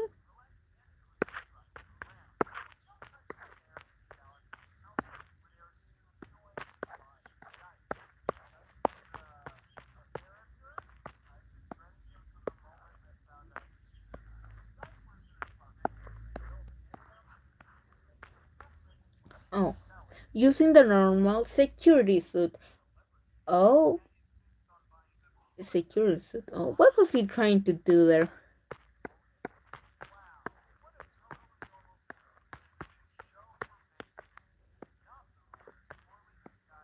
Hmm.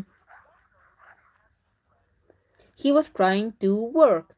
Oh, he was just trying to make a honest living. No, feel bad for Jeremy. Oh, sorry. Who confirmed they have souls? Only 5 souls are running around. That sentence is so funny for some reason. Only 5 souls are running around.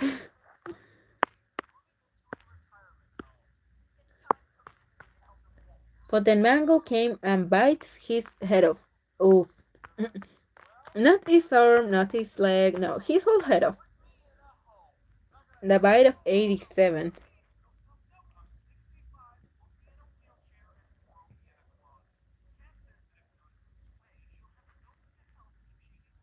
Definitely worth remembering.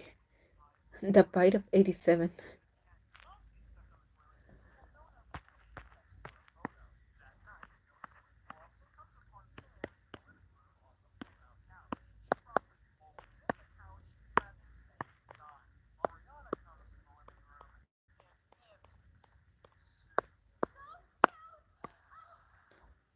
Is there going to be a quiz after this? Yes, take notes. Maybe. It's okay, the Matrix. I'm gonna leave the stream up so you can check the chat messages later. I'm taking notes on behalf of everyone here. Maybe. So the pizzeria is closed again. Poor Henry must think this is all his fault when no, it's actually his awful business partner.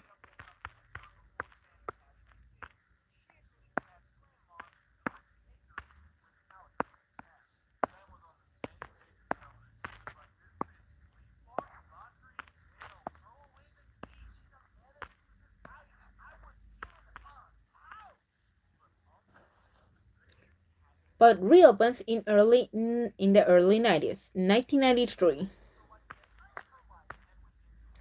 This is like the third time it happens, right? This is the third pizzeria they have.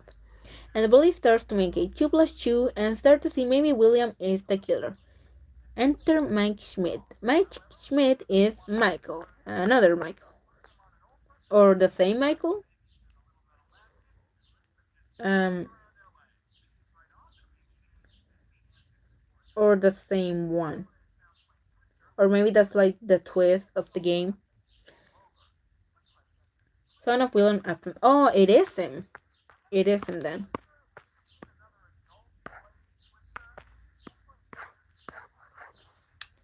Got it.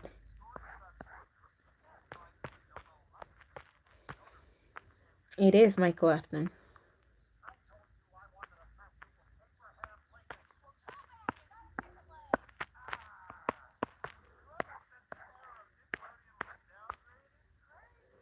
Michael Lapham is a zombie at this point. Ooh.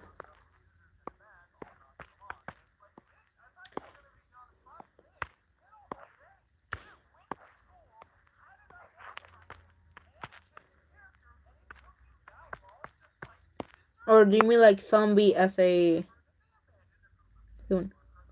Is before William becoming Springtrap? Okay, I think I can start shading this properly, maybe.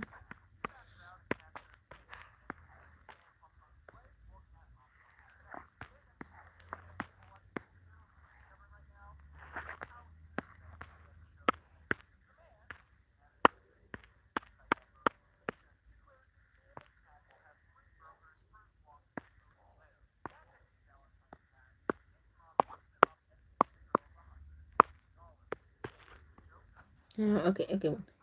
If before William becomes Springtrap, so William often goes to the pizzeria with a fire axe and breaks all the old animatronics, thinking, ha ha ha, now I am free. Wait, why are there five ghosts in the hall? No, it isn't. Springtrap is after Snap One. Oh, Springtrap is a game. And William sends Michael to the sister location.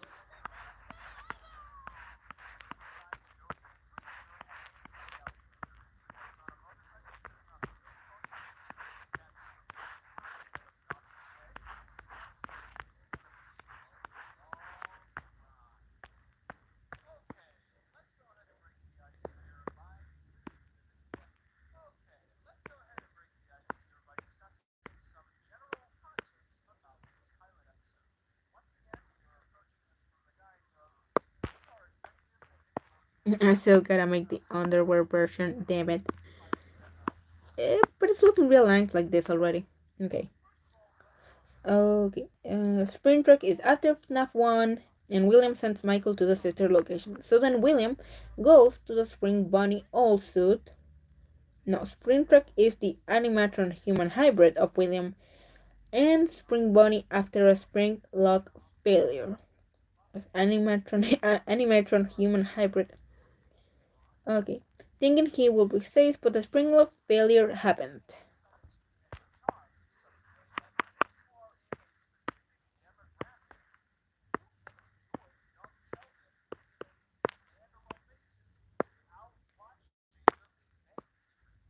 And then William died. But then he comes back. I was like, William dies.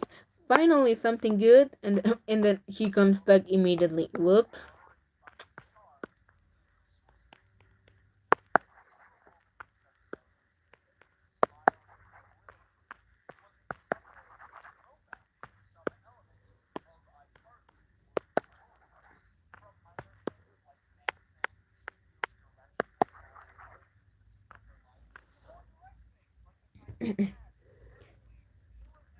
He always comes back wrong.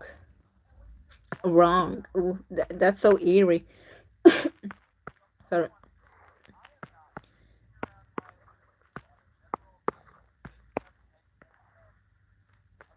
Okay. But then, Springwell failure is after the first game. Oh.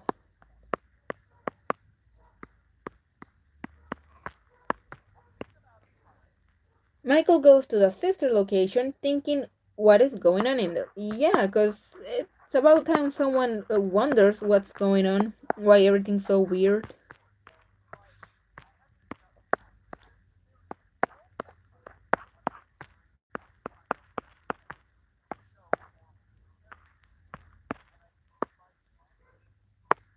Michael goes to the sister location finally.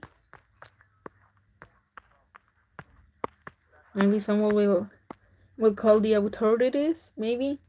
And he sees all the animatronics and past the 4 nights, and in the fifth, he starts to listen to his young sister's voice and follow his orders. Is he being controlled, or is he just curious to what's going on?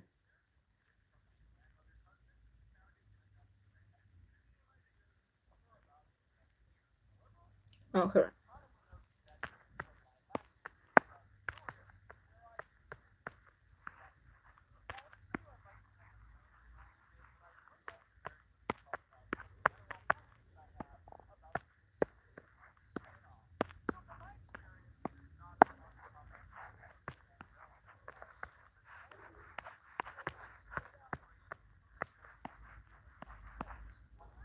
Just curiosity. Okay, he was just curious. And then the scoop happens. The machine removes almost all of his organs, all of the organs in his body. I read that, and my body just look. Ouch. The scoop. I thought we were talking about action for a second, and then nope. The scoop is about organs.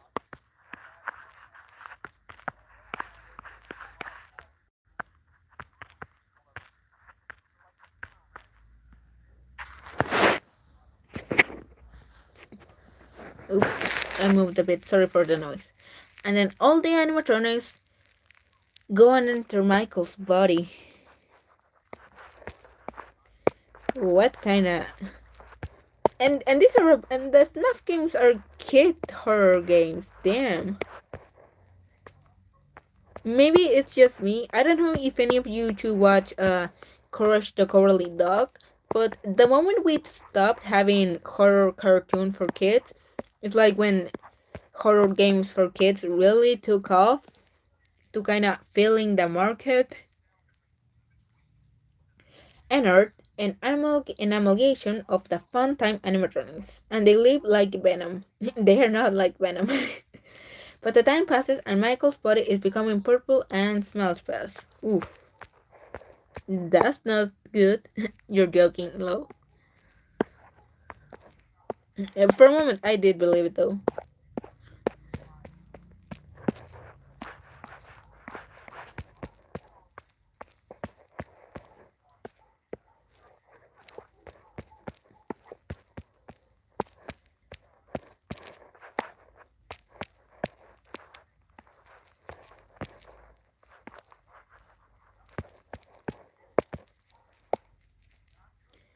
I'm joking. Again, zombie. Because this all takes place before the first game, oh?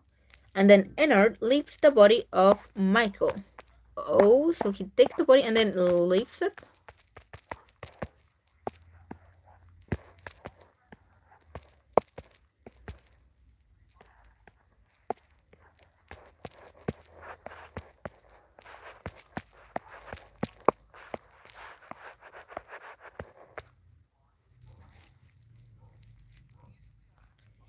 But baby says to Michael, "You are not gonna die, you are not gonna die, you are not gonna die." And then he comes back, but as a zombie. Man, Michael's just paying for all the stuff his dad did.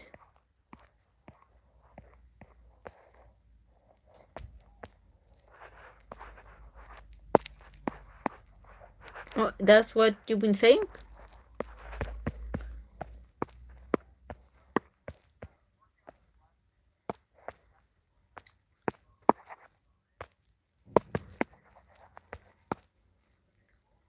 We are in FNAF 3, and now that that happens in 2020. So pretty neat. It's been a big time skip.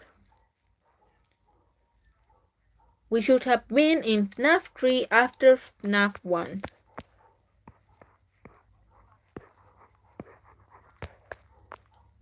Actually, I'm just gonna keep all of this with as in the shadow. It looks good. It looks good like that. FNAF 3. Oof. FNAF games are long. And they discover a weird animatronic in the old pizzeria. Sister location takes place between FNAF 4 and 3.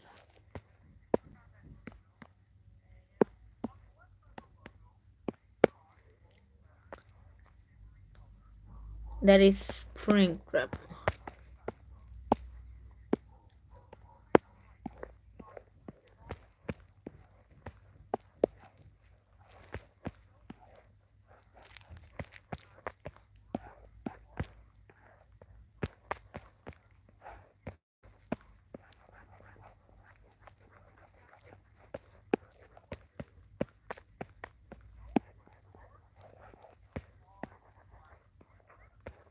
Okay, shaded.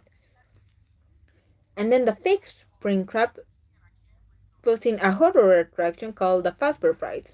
Springtrap is smarter than any other animatronic due to having the brain and soul of William. And guess who is gonna work in Fazbear Frights? Michael Apton.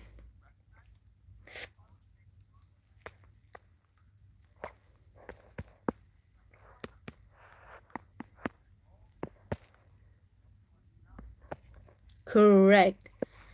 Ouch.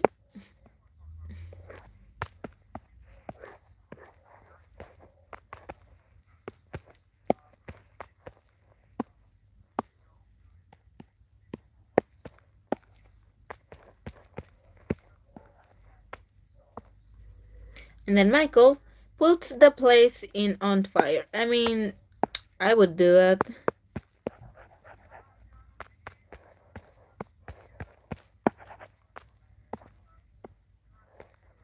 And then the soul, excuse me, my voice is, I'm losing my voice. And the souls of the five animatronics are still in prison of the world and Springtrap burns.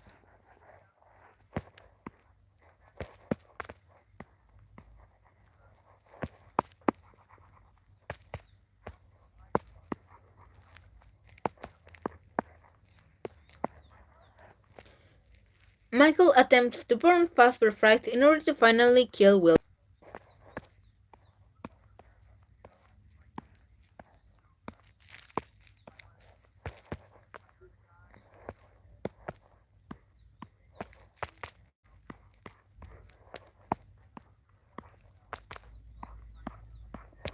Okay.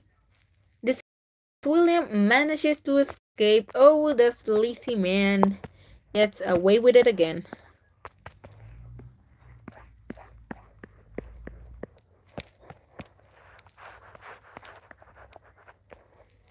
Listen, he always comes back.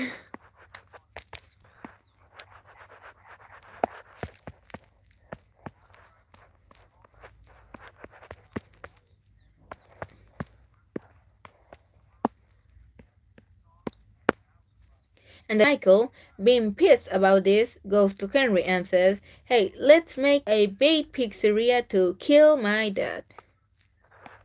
Oh, finally, he tells Henry.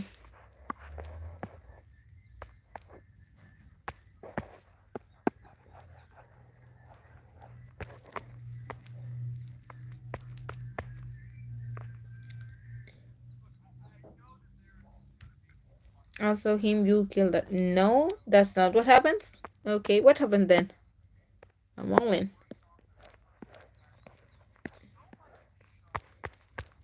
That looks a bit better. Okay, Blake, what's next for you? Meanwhile, the chat explains. Having the chat do all the work for me.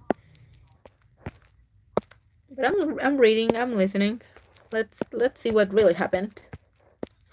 Meanwhile, I'm going to shade her hair, make it look nice, make it look soft. Meanwhile, I'm still listening to that review about Sam and Cat.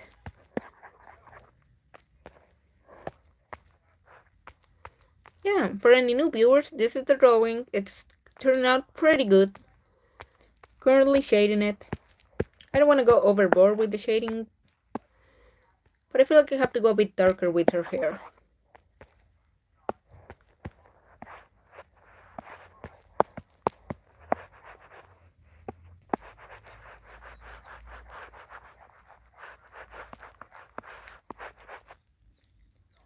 It's looking really good. Thank you, Matrix. Thank you. Okay, Henry did all the traps. Oh.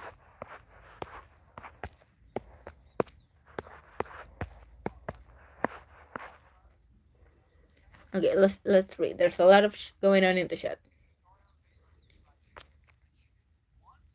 Yeah, I'm gonna put the red details on the mask. Probably in the same layer as the detail on her outfit. But first, I'm gonna shade her hair. Okay, Henry was working on putting that together on his own to kill William after he found out what happened to Charlie. And seeing he escaped the fire at faster fights, Michael took the job. Continued.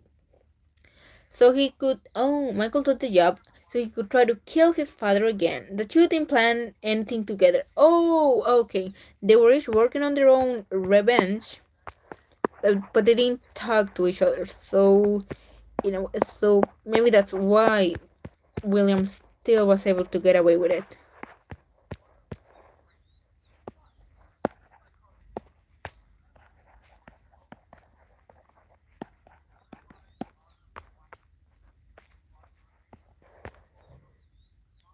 So Ernest became Molten Freddy.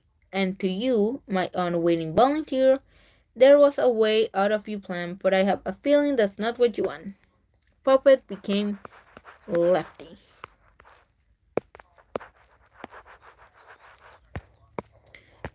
You guys keep typing. I'm gonna go to the bathroom real quick, but I'll be back in a sec.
I am back. I am back.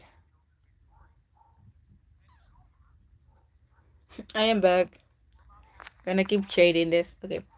Puppet became Lefty. Baby became Crap Baby. That quote was directly from Henry to Michael, the previous one. And to you, my unwitting volunteer, there was way out for you plan, but I have a feeling that's not what you want. Yeah. Okay.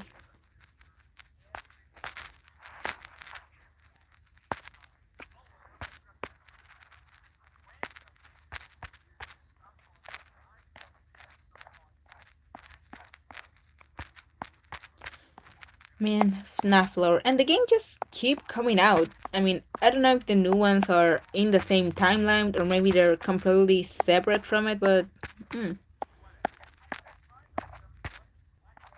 not that I have decent internet again, I should probably start checking them out. And finally, William dies. The Crosslord is no more. No. Oh, fuck's sake.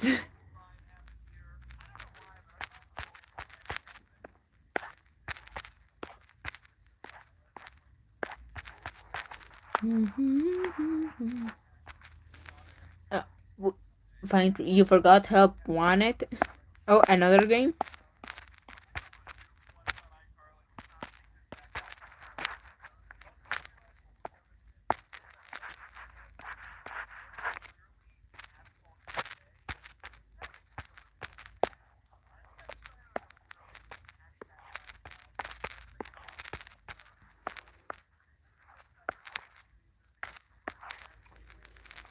Help wanted is later. Oh, okay.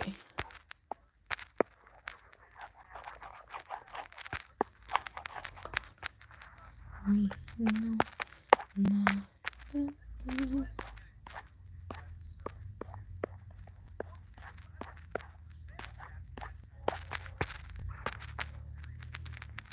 What do you mean?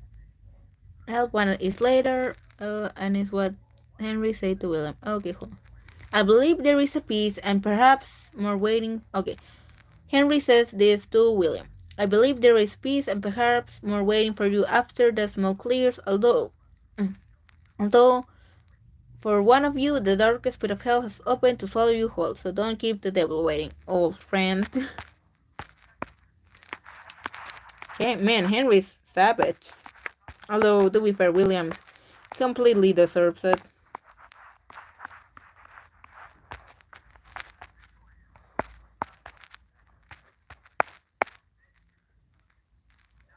And then William goes to hell. Goes to heck.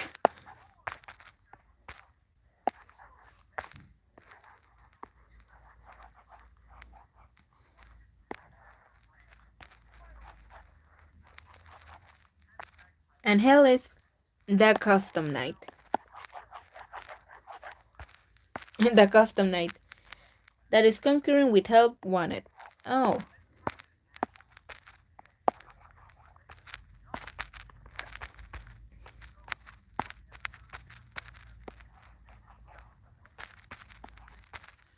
He goes to Home for Infinite Losers, where he belongs.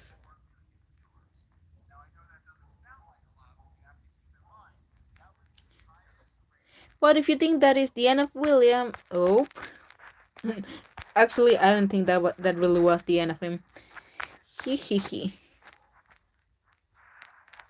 Ultimate Custom Night is concurrent with Help Wanted. Concurrent, you mean like they happen at the same time? They go hand in hand. He is now a virus. Because it just wasn't enough. He just could not die. Homie could not die now. Yes. Oh, yes. At the same time then. Okay.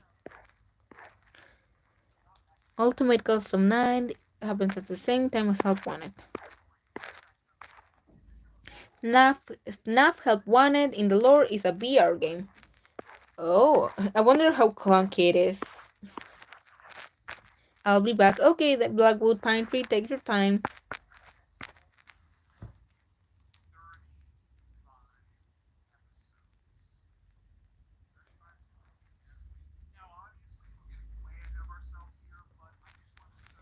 The Fazbear arc complaint make jokes about the events of the kills.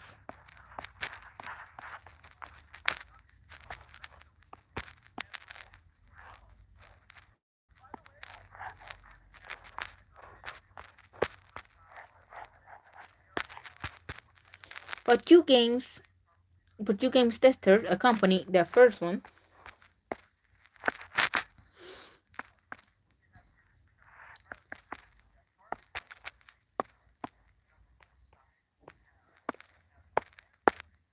is called Jeremy.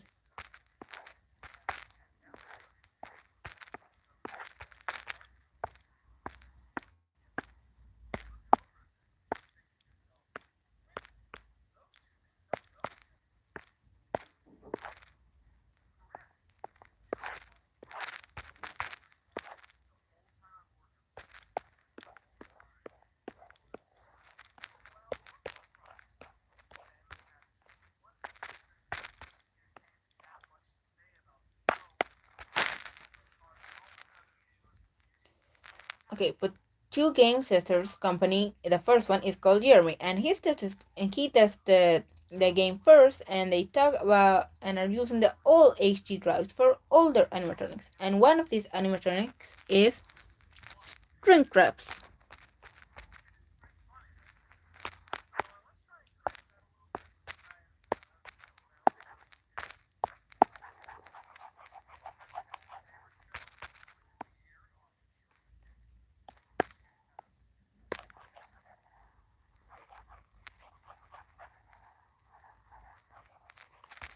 There, that looks okay for the mask. Insane. Oof. In the meanwhile, I'll make the details of the mask before I forget, because damn, they look nice.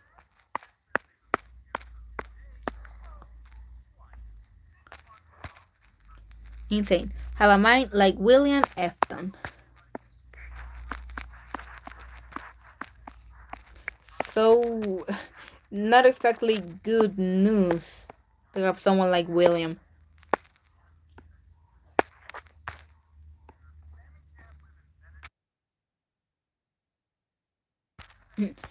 Like always, and anytime I turn off the microphone, it's so I can adjust myself and not make that much noise.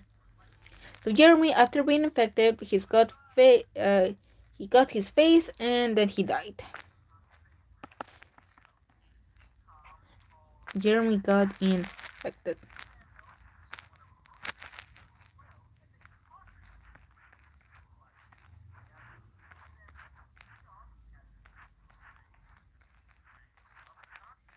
I've never actually drawn Adam's mask design. It's very pretty. Oh, and these are supposed to be horns, I assume. I'll delete the unnecessary parts later. For now, I just wanna draw the big words. Oh, hello, 119. No problems. Hey, no problems. Class, school come first.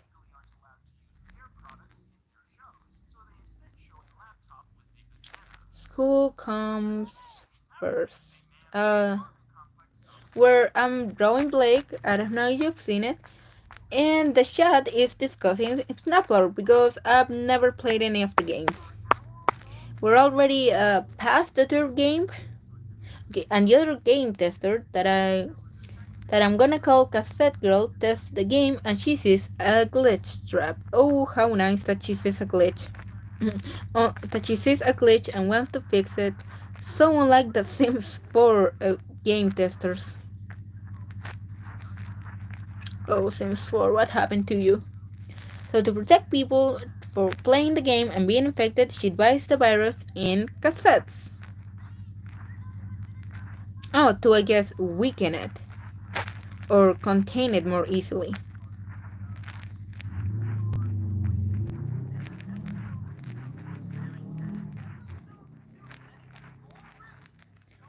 So to protect people for playing the game and being infected, she divided the virus in 16 cassettes, approximately. It's fine. You can possibly remember every detail of a game. Come on. So she's actually trying to do some good. Good for her. She's a good employee.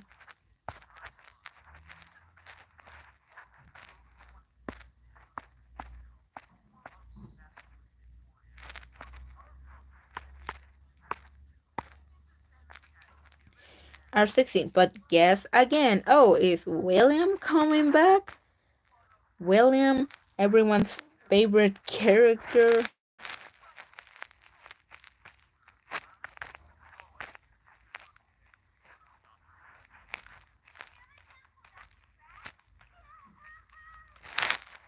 But guess again, what happened now? What happened?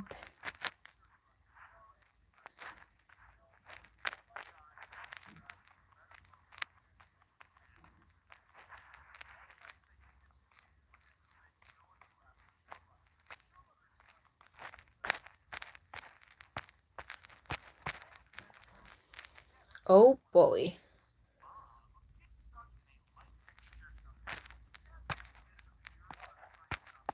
Man, it's getting dark on my end. The Matrix, if you're still in the chat, what time is it at your place? Is it already 12 p.m.? The idea doesn't work and the glitch trap infects the tape instead. Oh, goody. As if things couldn't get worse. 40 minutes past midnight. Oh, how are you hanging? Aren't you tired?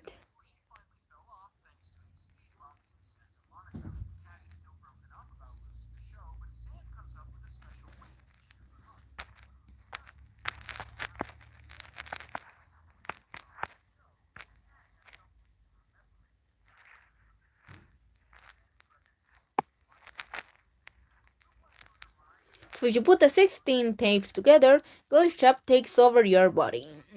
Usually I go to sleep around 1, so I am good. Oh, okay. I wouldn't want to be intruding on your sleep schedule.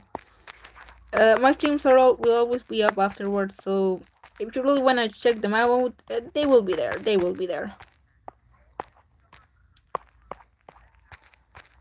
Okay, so if you put the 16 tapes together, Glacier takes over your body. Oof.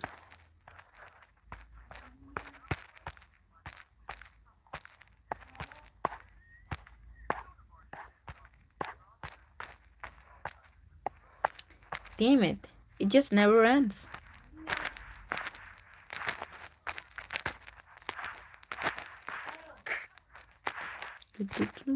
Gonna turn off the sound for a bit.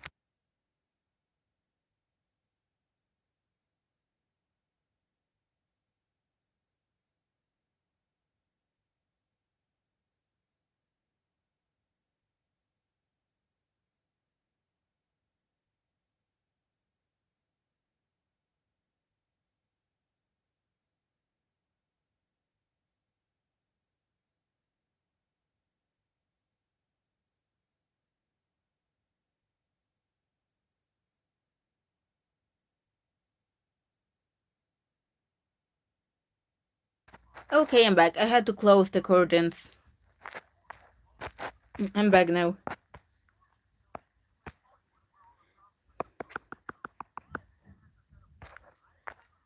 There. We get a new character. Are they a good guy or a bad guy? Or as you said, are they a good guy or is it William again?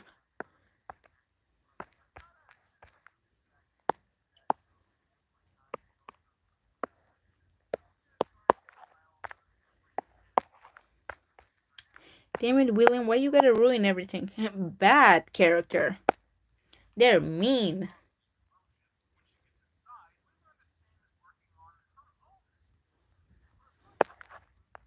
So they're not a good guy. Not one of us.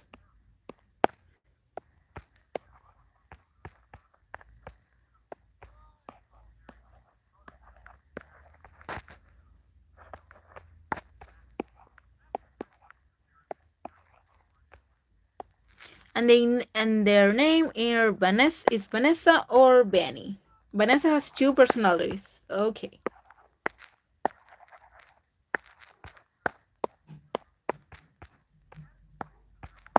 Two personalities can be easy. Reminds me of Fukawa from Danganronpa, if anyone gets that reference. Now we are in the most recent game. Goody! Finally in the present. I was gonna say the future.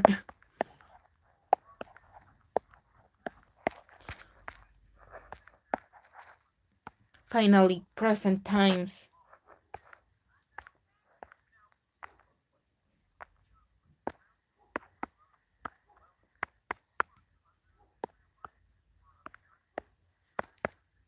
New bad guys.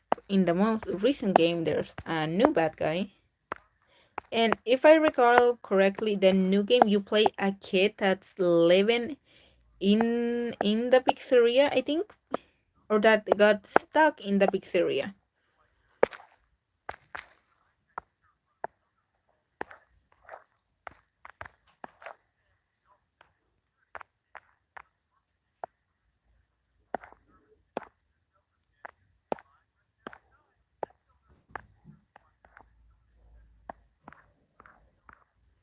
Yes, we play as Gregory. Greg.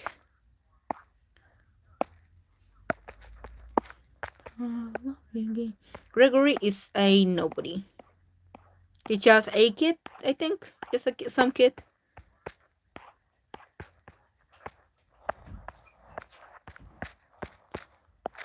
A nobody like in Kingdom Hearts, eh? No, just some guy, some kid.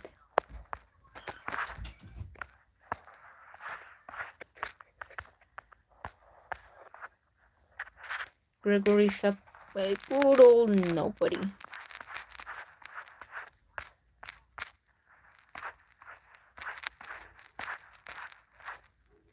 Gregory doesn't have family or friends. Yeah, I've seen like the final cutscene because my sibling showed it to me, and he's like living in a box on the streets. Poor kid, man, poor kid. If the kids in FNAF aren't dead, they're still having a bad time.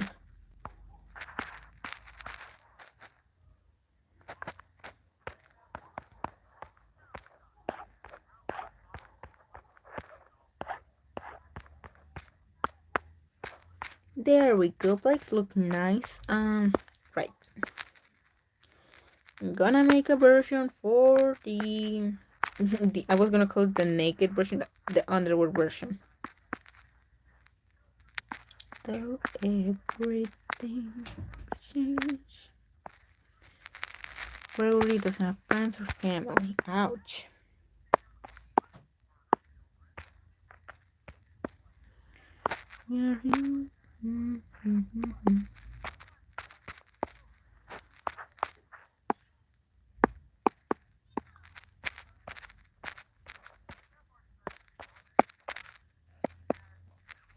For Gregory, all he wants to do is survive and to spend a day at the pizzeria, and then he has to survive the whole night. Maybe this place isn't really worth it. Gregory 2021 or 2022. I don't remember when that game came out.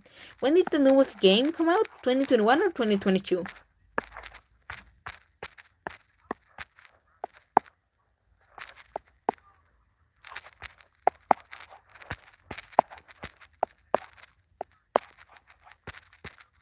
YouTube, she's not naked, she's wearing clothes. She is indeed wearing clothes.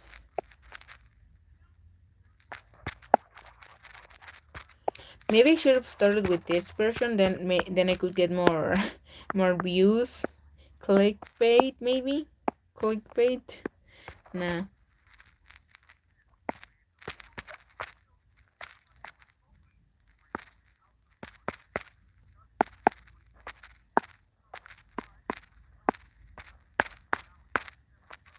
No, come back. Don't crash on me, Ivy Spain, come on. There.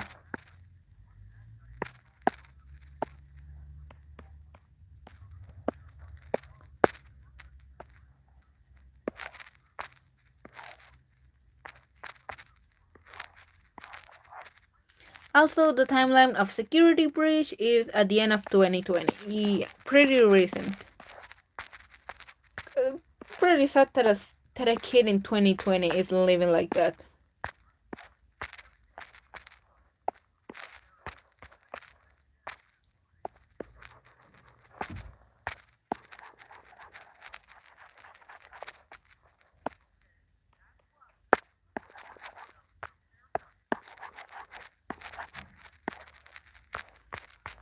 Security Breach.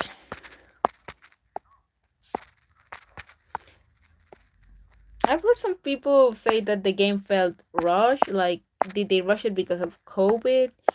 Did they run out of a budget? I wonder.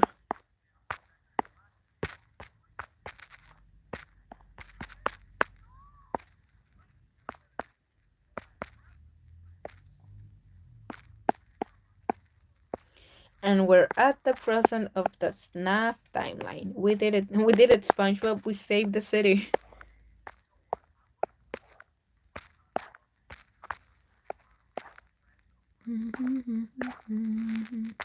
COVID, and because the company that was making the beer game is not a console. Only thing I saw about Security Breach was Markiplier loses his mind due to the glitches. Yeah, my sibling also mentioned that the game had a lot of glitches. That the ending felt rushed or unfinished because the cutscene was a comic and not in 3D. I was thinking as well. It must have been because of COVID, like, and I assume they have a publisher, and publishers, like always, rush them to get the game out, so it came out with a bunch of glitches. Hopefully they patched them instead of just leaving it like that.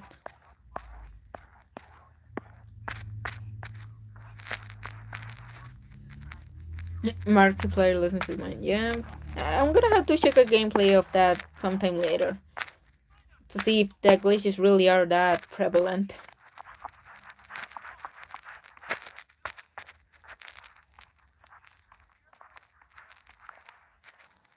So yeah, that's that's not. We don't have so much love now. I mean, it's to be expected.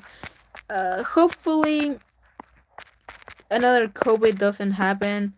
That way, they can take their time with the next game. Cause it sucks to have that many glitches, and it sucks to have like the developers having to work through hell. That was fun, but we have the books. But I'm not. You're not gonna say with the books. It's fine. We talking about the games here. The books are another story. Maybe.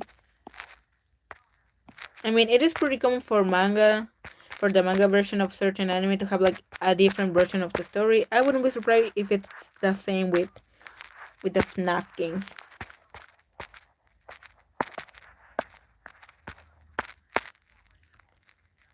So who's up to me explain Metal Gear Solid lore? God, I wish I knew it.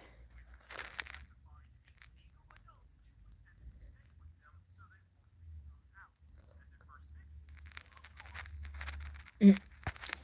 I don't have much time to play games these days, but I wouldn't mind watching a gameplay of the MGS games sometime.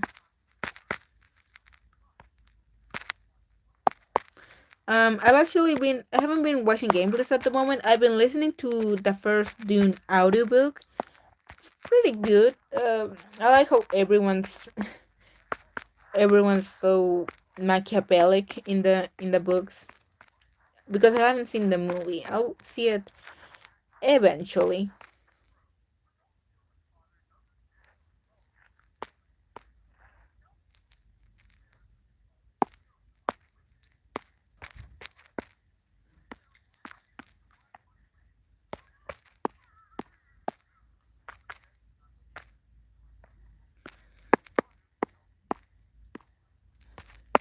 Hey, come on, dude.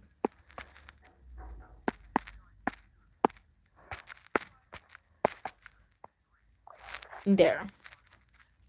Genshin lore editor. Oh no, I lost my sister Paimon as a god for help. Venti, sorry, but I can help you find sister and ask the other gods. I mean, I wouldn't be surprised if people think Ader's sister is called Paimon. It starts in Norway in World War II and ends with killing superpower USA senators by Cyber Ninja in 2018. Wow. MGS. That's what MGS is about, bro. Bro.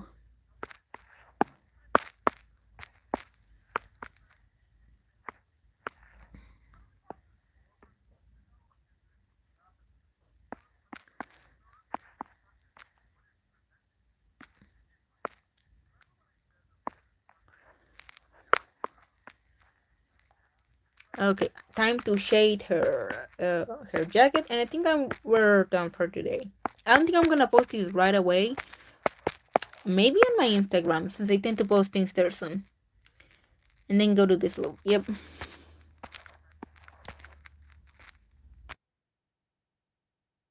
But right now, I really want to get this one done. Let's shade her jacket.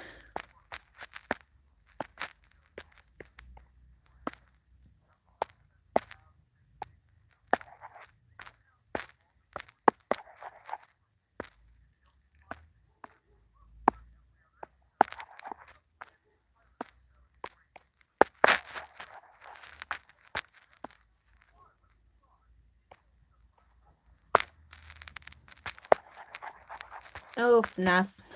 If only I'd been there when you got really huge.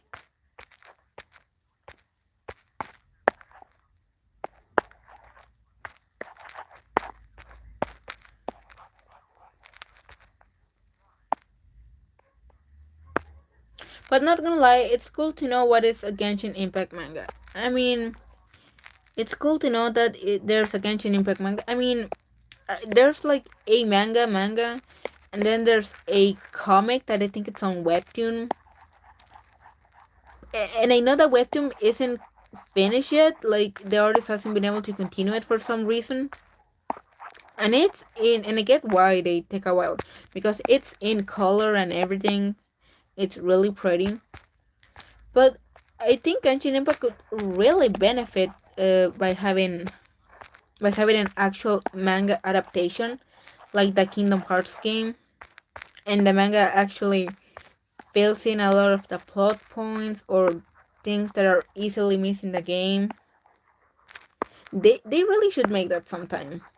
I think it would be popular, and like have give the characters a bit more depth, because some of the characters they they they deserve to have a bit more personality than just basic stuff. But now that lore that is hard, Undertale and Deltarune. I mean, Undertale and Deltarune have a lot of lore, but for the most part, the world building is pretty good. Like, there aren't many contradictions. A lot of the things that are unknown aren't necessary to the story, or are being told in the story as it goes along. So I actually think the lore in Deltarune and Undertale is pretty good. It's not like a bumbled mess.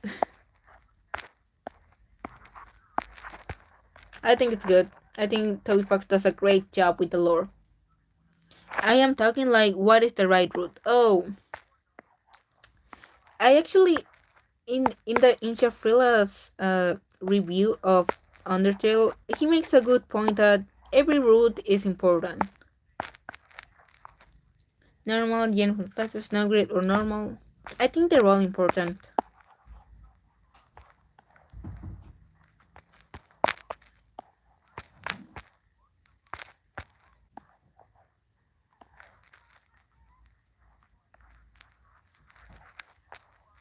Normal. Snowgrave is such a good route, man. Oh, the fact that they imply that that Burley gets stashed in the closet after he dies. Oh, that shit felt bad. That felt bad. And I said, it's not great because they're cool. They're cool routes.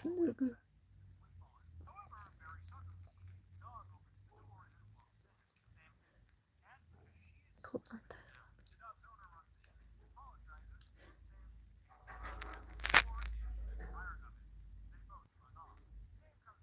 Because they have cooler and dialogue.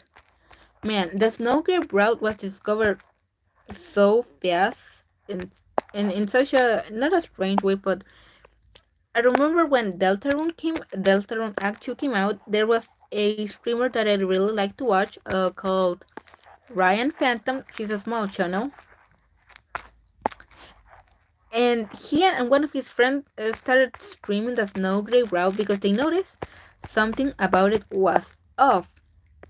And their video actually got a good amount of views. It was pretty good. But man, seeing the reaction was like, oh man, we're really doing this. We really just killed Burley. No, not Burley. My boy. I like Burley. Don't do it to him. Still, it's a cool route. Really cool. Oh, I think I made her chest too prominent.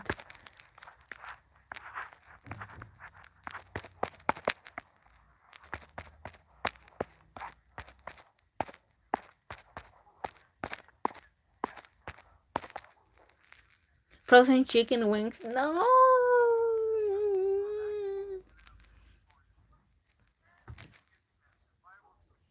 Well, frozen chicken nuggets. Because in that one dialogue, Chris mentioned, "Oh, it smells like chicken nuggets when you fight Burley." Chicken nugget, it would be like a cute pet name for your partner.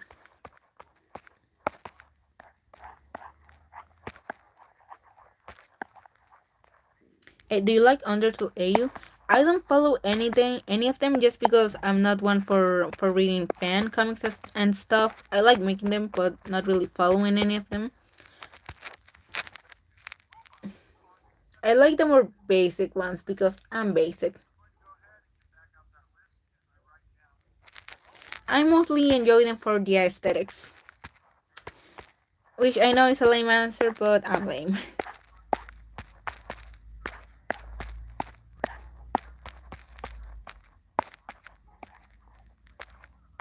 Sure thing, go ahead.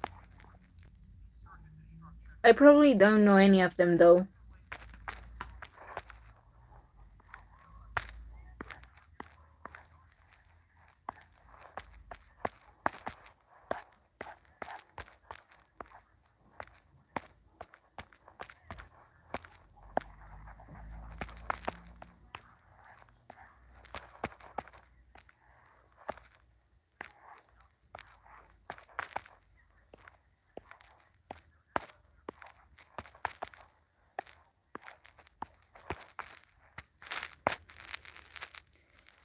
Underwear, croissant, underswap, dream tail. I just remember. I also like outer tail. The aesthetic on that AU should not work that well. I like the AU where Frick says it's first skin time. Bruh. Morbin tail.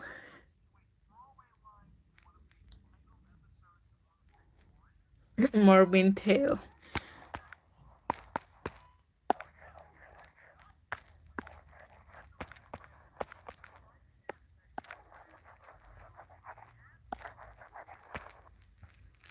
Chris says it's cruising time.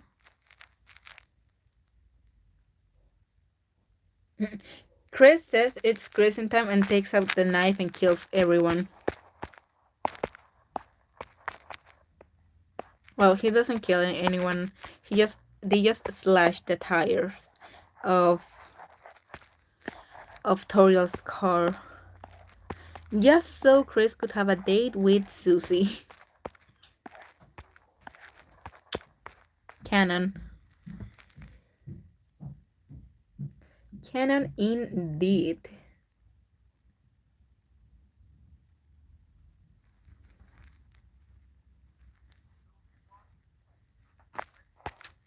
Looks turning out pretty good. Gonna shade a bit more, and then we'll be ready.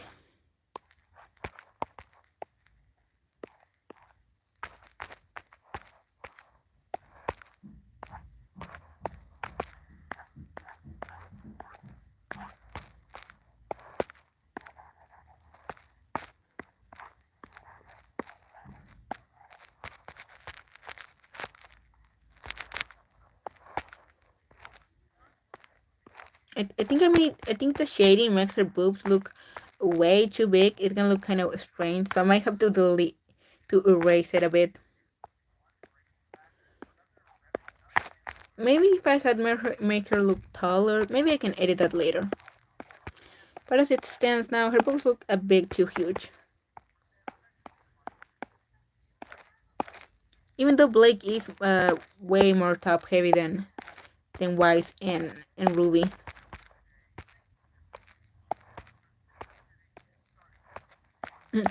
It's first skin time.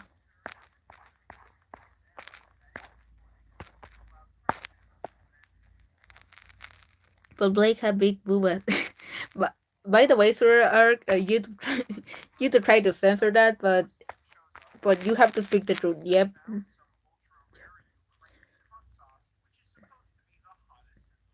Blake had big booba in the. Why is from my cue? He's racist. I know. But yeah. I mean, Young did call her out on it. Oh man, I didn't notice my laptop was only on sleep mode. I'm gonna have to turn it off or actually use it.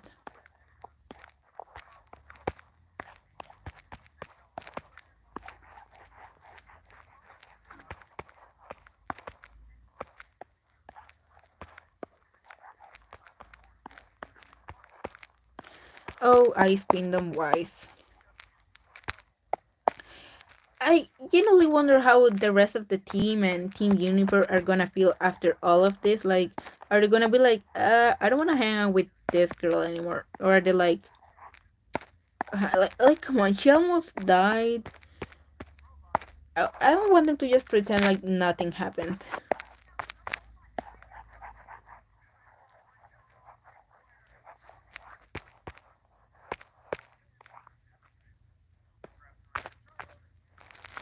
Maybe this shading makes the outfit look like too plasticky. Hmm.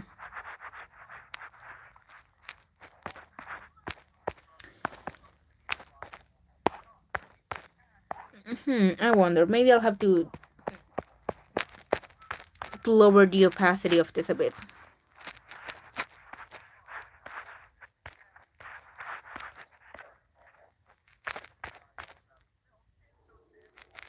I think they will be like, "Why was you were racist?" But then they try to be friends with her. I mean, wasn't that how it happened in Volume One?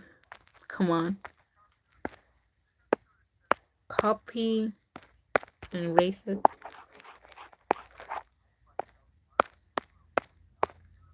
and paste. And that actually looks kind of cool, but no, it has to be multiplied.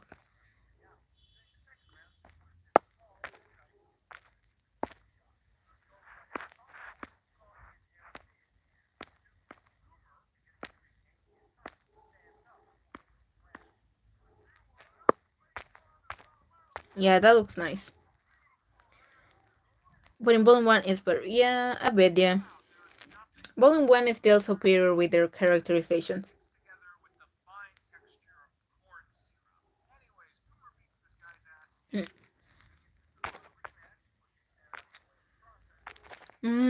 Looks pretty good, not gonna lie. I'm gonna shade her.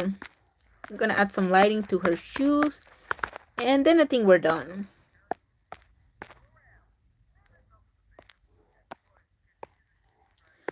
I wonder if we got to the 3 hours. No, we didn't. Oh well. But it was still a fun Friday stream.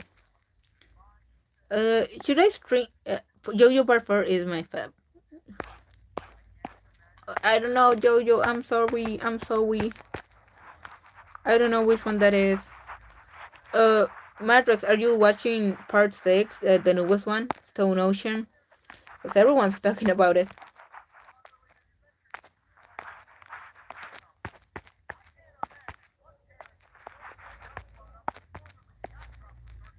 Ah, the Yosuke part. The one with the hat that blends into his hair. It's fine. I don't know, Ruby. Oh. Oh, it's now that shit hit the fan. Oh?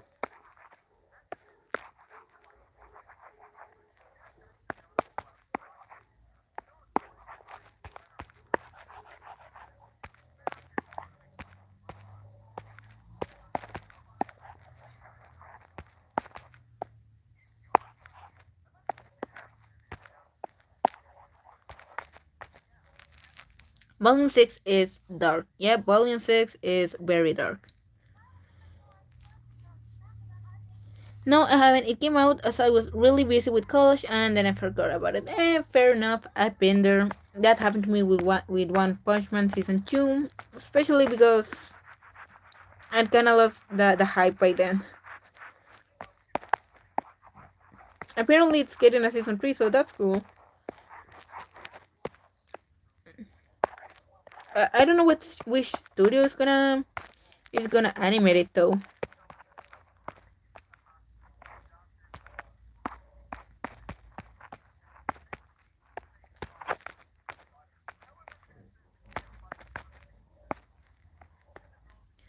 Both Volume 6 and Part 6 are dark. Huh. Yeah.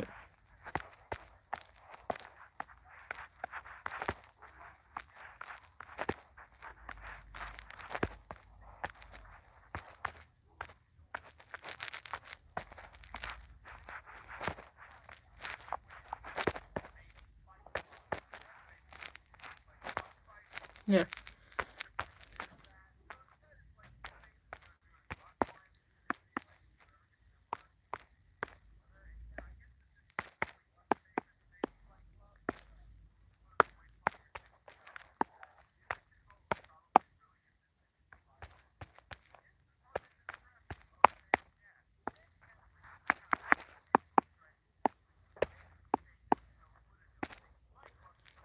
In part 6 of JoJo, we have Made in Heaven.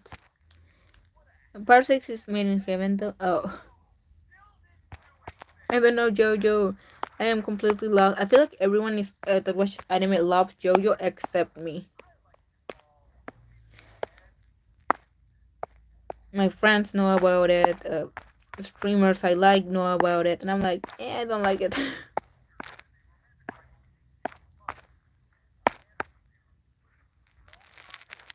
I don't know.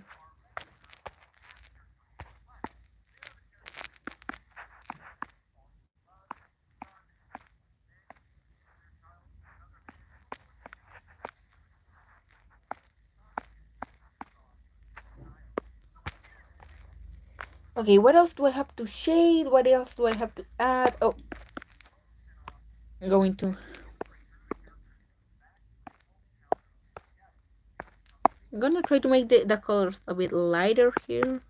I'm gonna use my old trick of lowering the opacity. The anime community is pretty hard with JoJo fans. Ouch.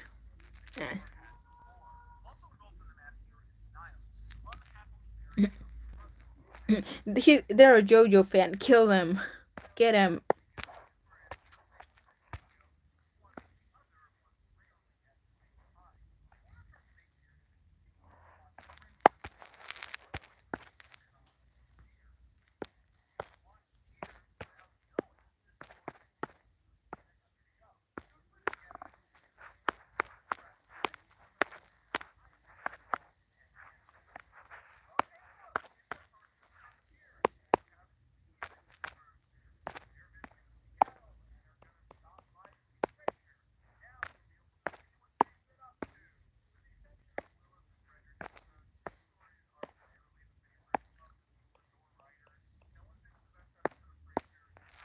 Uh,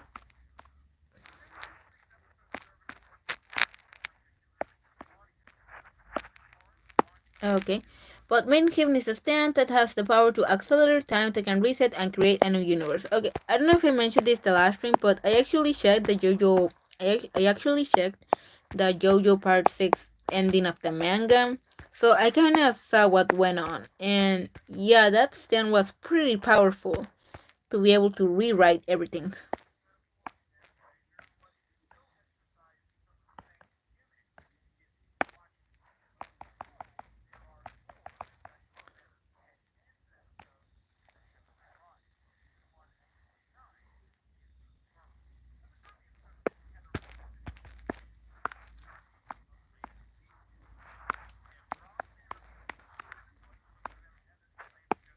And there, I think we're done. Is there anything I'm missing? Maybe?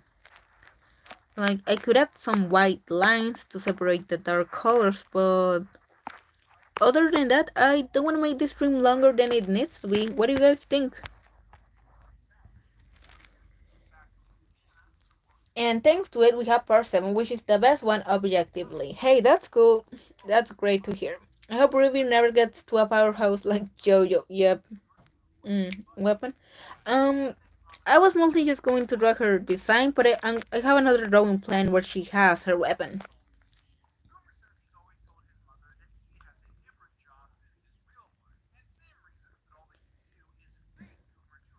Another. I have planned because I need to get the references to draw her to draw Gamble Shroud properly. Yeah, that's her weapon name, and it's a cool weapon. It's so creative to have like one sword inside another one. It's amazing. Glad you like it. I'm not going to post, like I said before, I'm not gonna post it right away. I'm gonna wait a bit, not that long, because come on, the fresher the drawing looks, the more views I'll get. Hehe. But I already posted something today, so I'll leave it for maybe this Sunday. Not gonna lie, drawing this into stream, pretty good. I know it was just one character and she was just kind of standing there, but still, I made good progress. We're gonna post on Twitter. I'll post it on my Instagram before. Put it on Insta tomorrow, and on DeviantArt and Twitter on Sunday. Yeah, I'll like I said, I already posted a few things today, so I'm gonna hold on it. But like, if anyone really wants to see it right now, they can check out the stream, because I really want to promote my YouTube. Blake is just standing there menacingly. It feels like someone's trying to sell me something. But yeah, she looks cool. This was a neato outfit.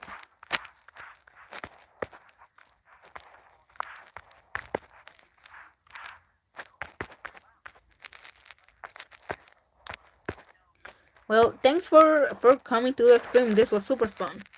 We got it done in two streams approximately. We had a good time. We discussed FNAF. So yeah, a worthwhile stream.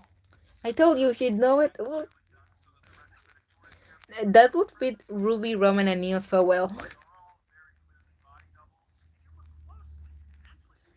Neo, basically. Wait, oh, something else? Did I forget something? Yeah, go ahead, go ahead. Oh, we didn't get to 3 hours, damn it.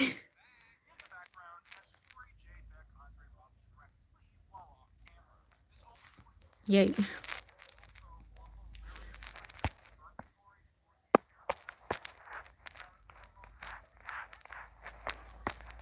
Waiting on the joke.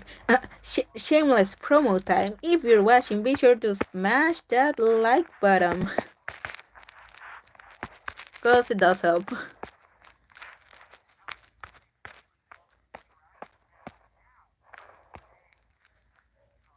Okay.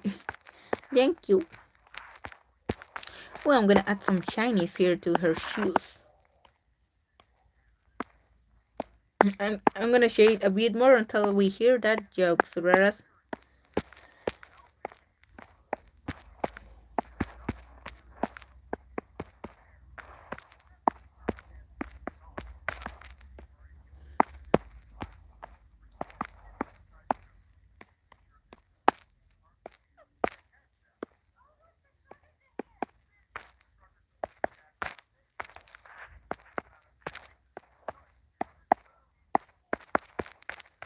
Yeah, that looks nice. Gives it a nice touch. Maybe add some rebound light to her fluffy stockings. Yeah.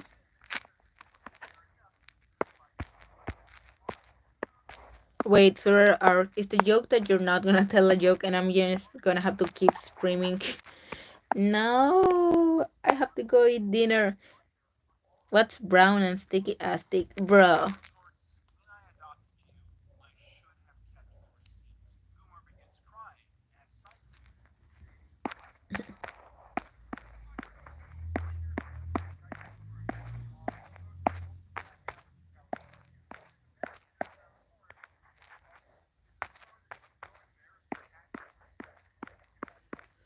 Salim, a heavy relic of destruction and creation, Oscar, Ospin. How original, Salem. And relic of choice, Oscar. Daring today, aren't we? Typical SpongeBob meme. A good way to end the stream.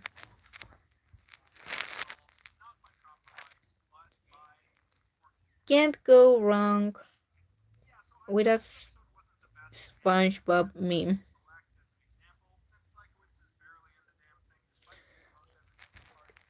Hi, thanks. Okay, thanks for coming to the stream, guys. Until next time, bye bye. Peace.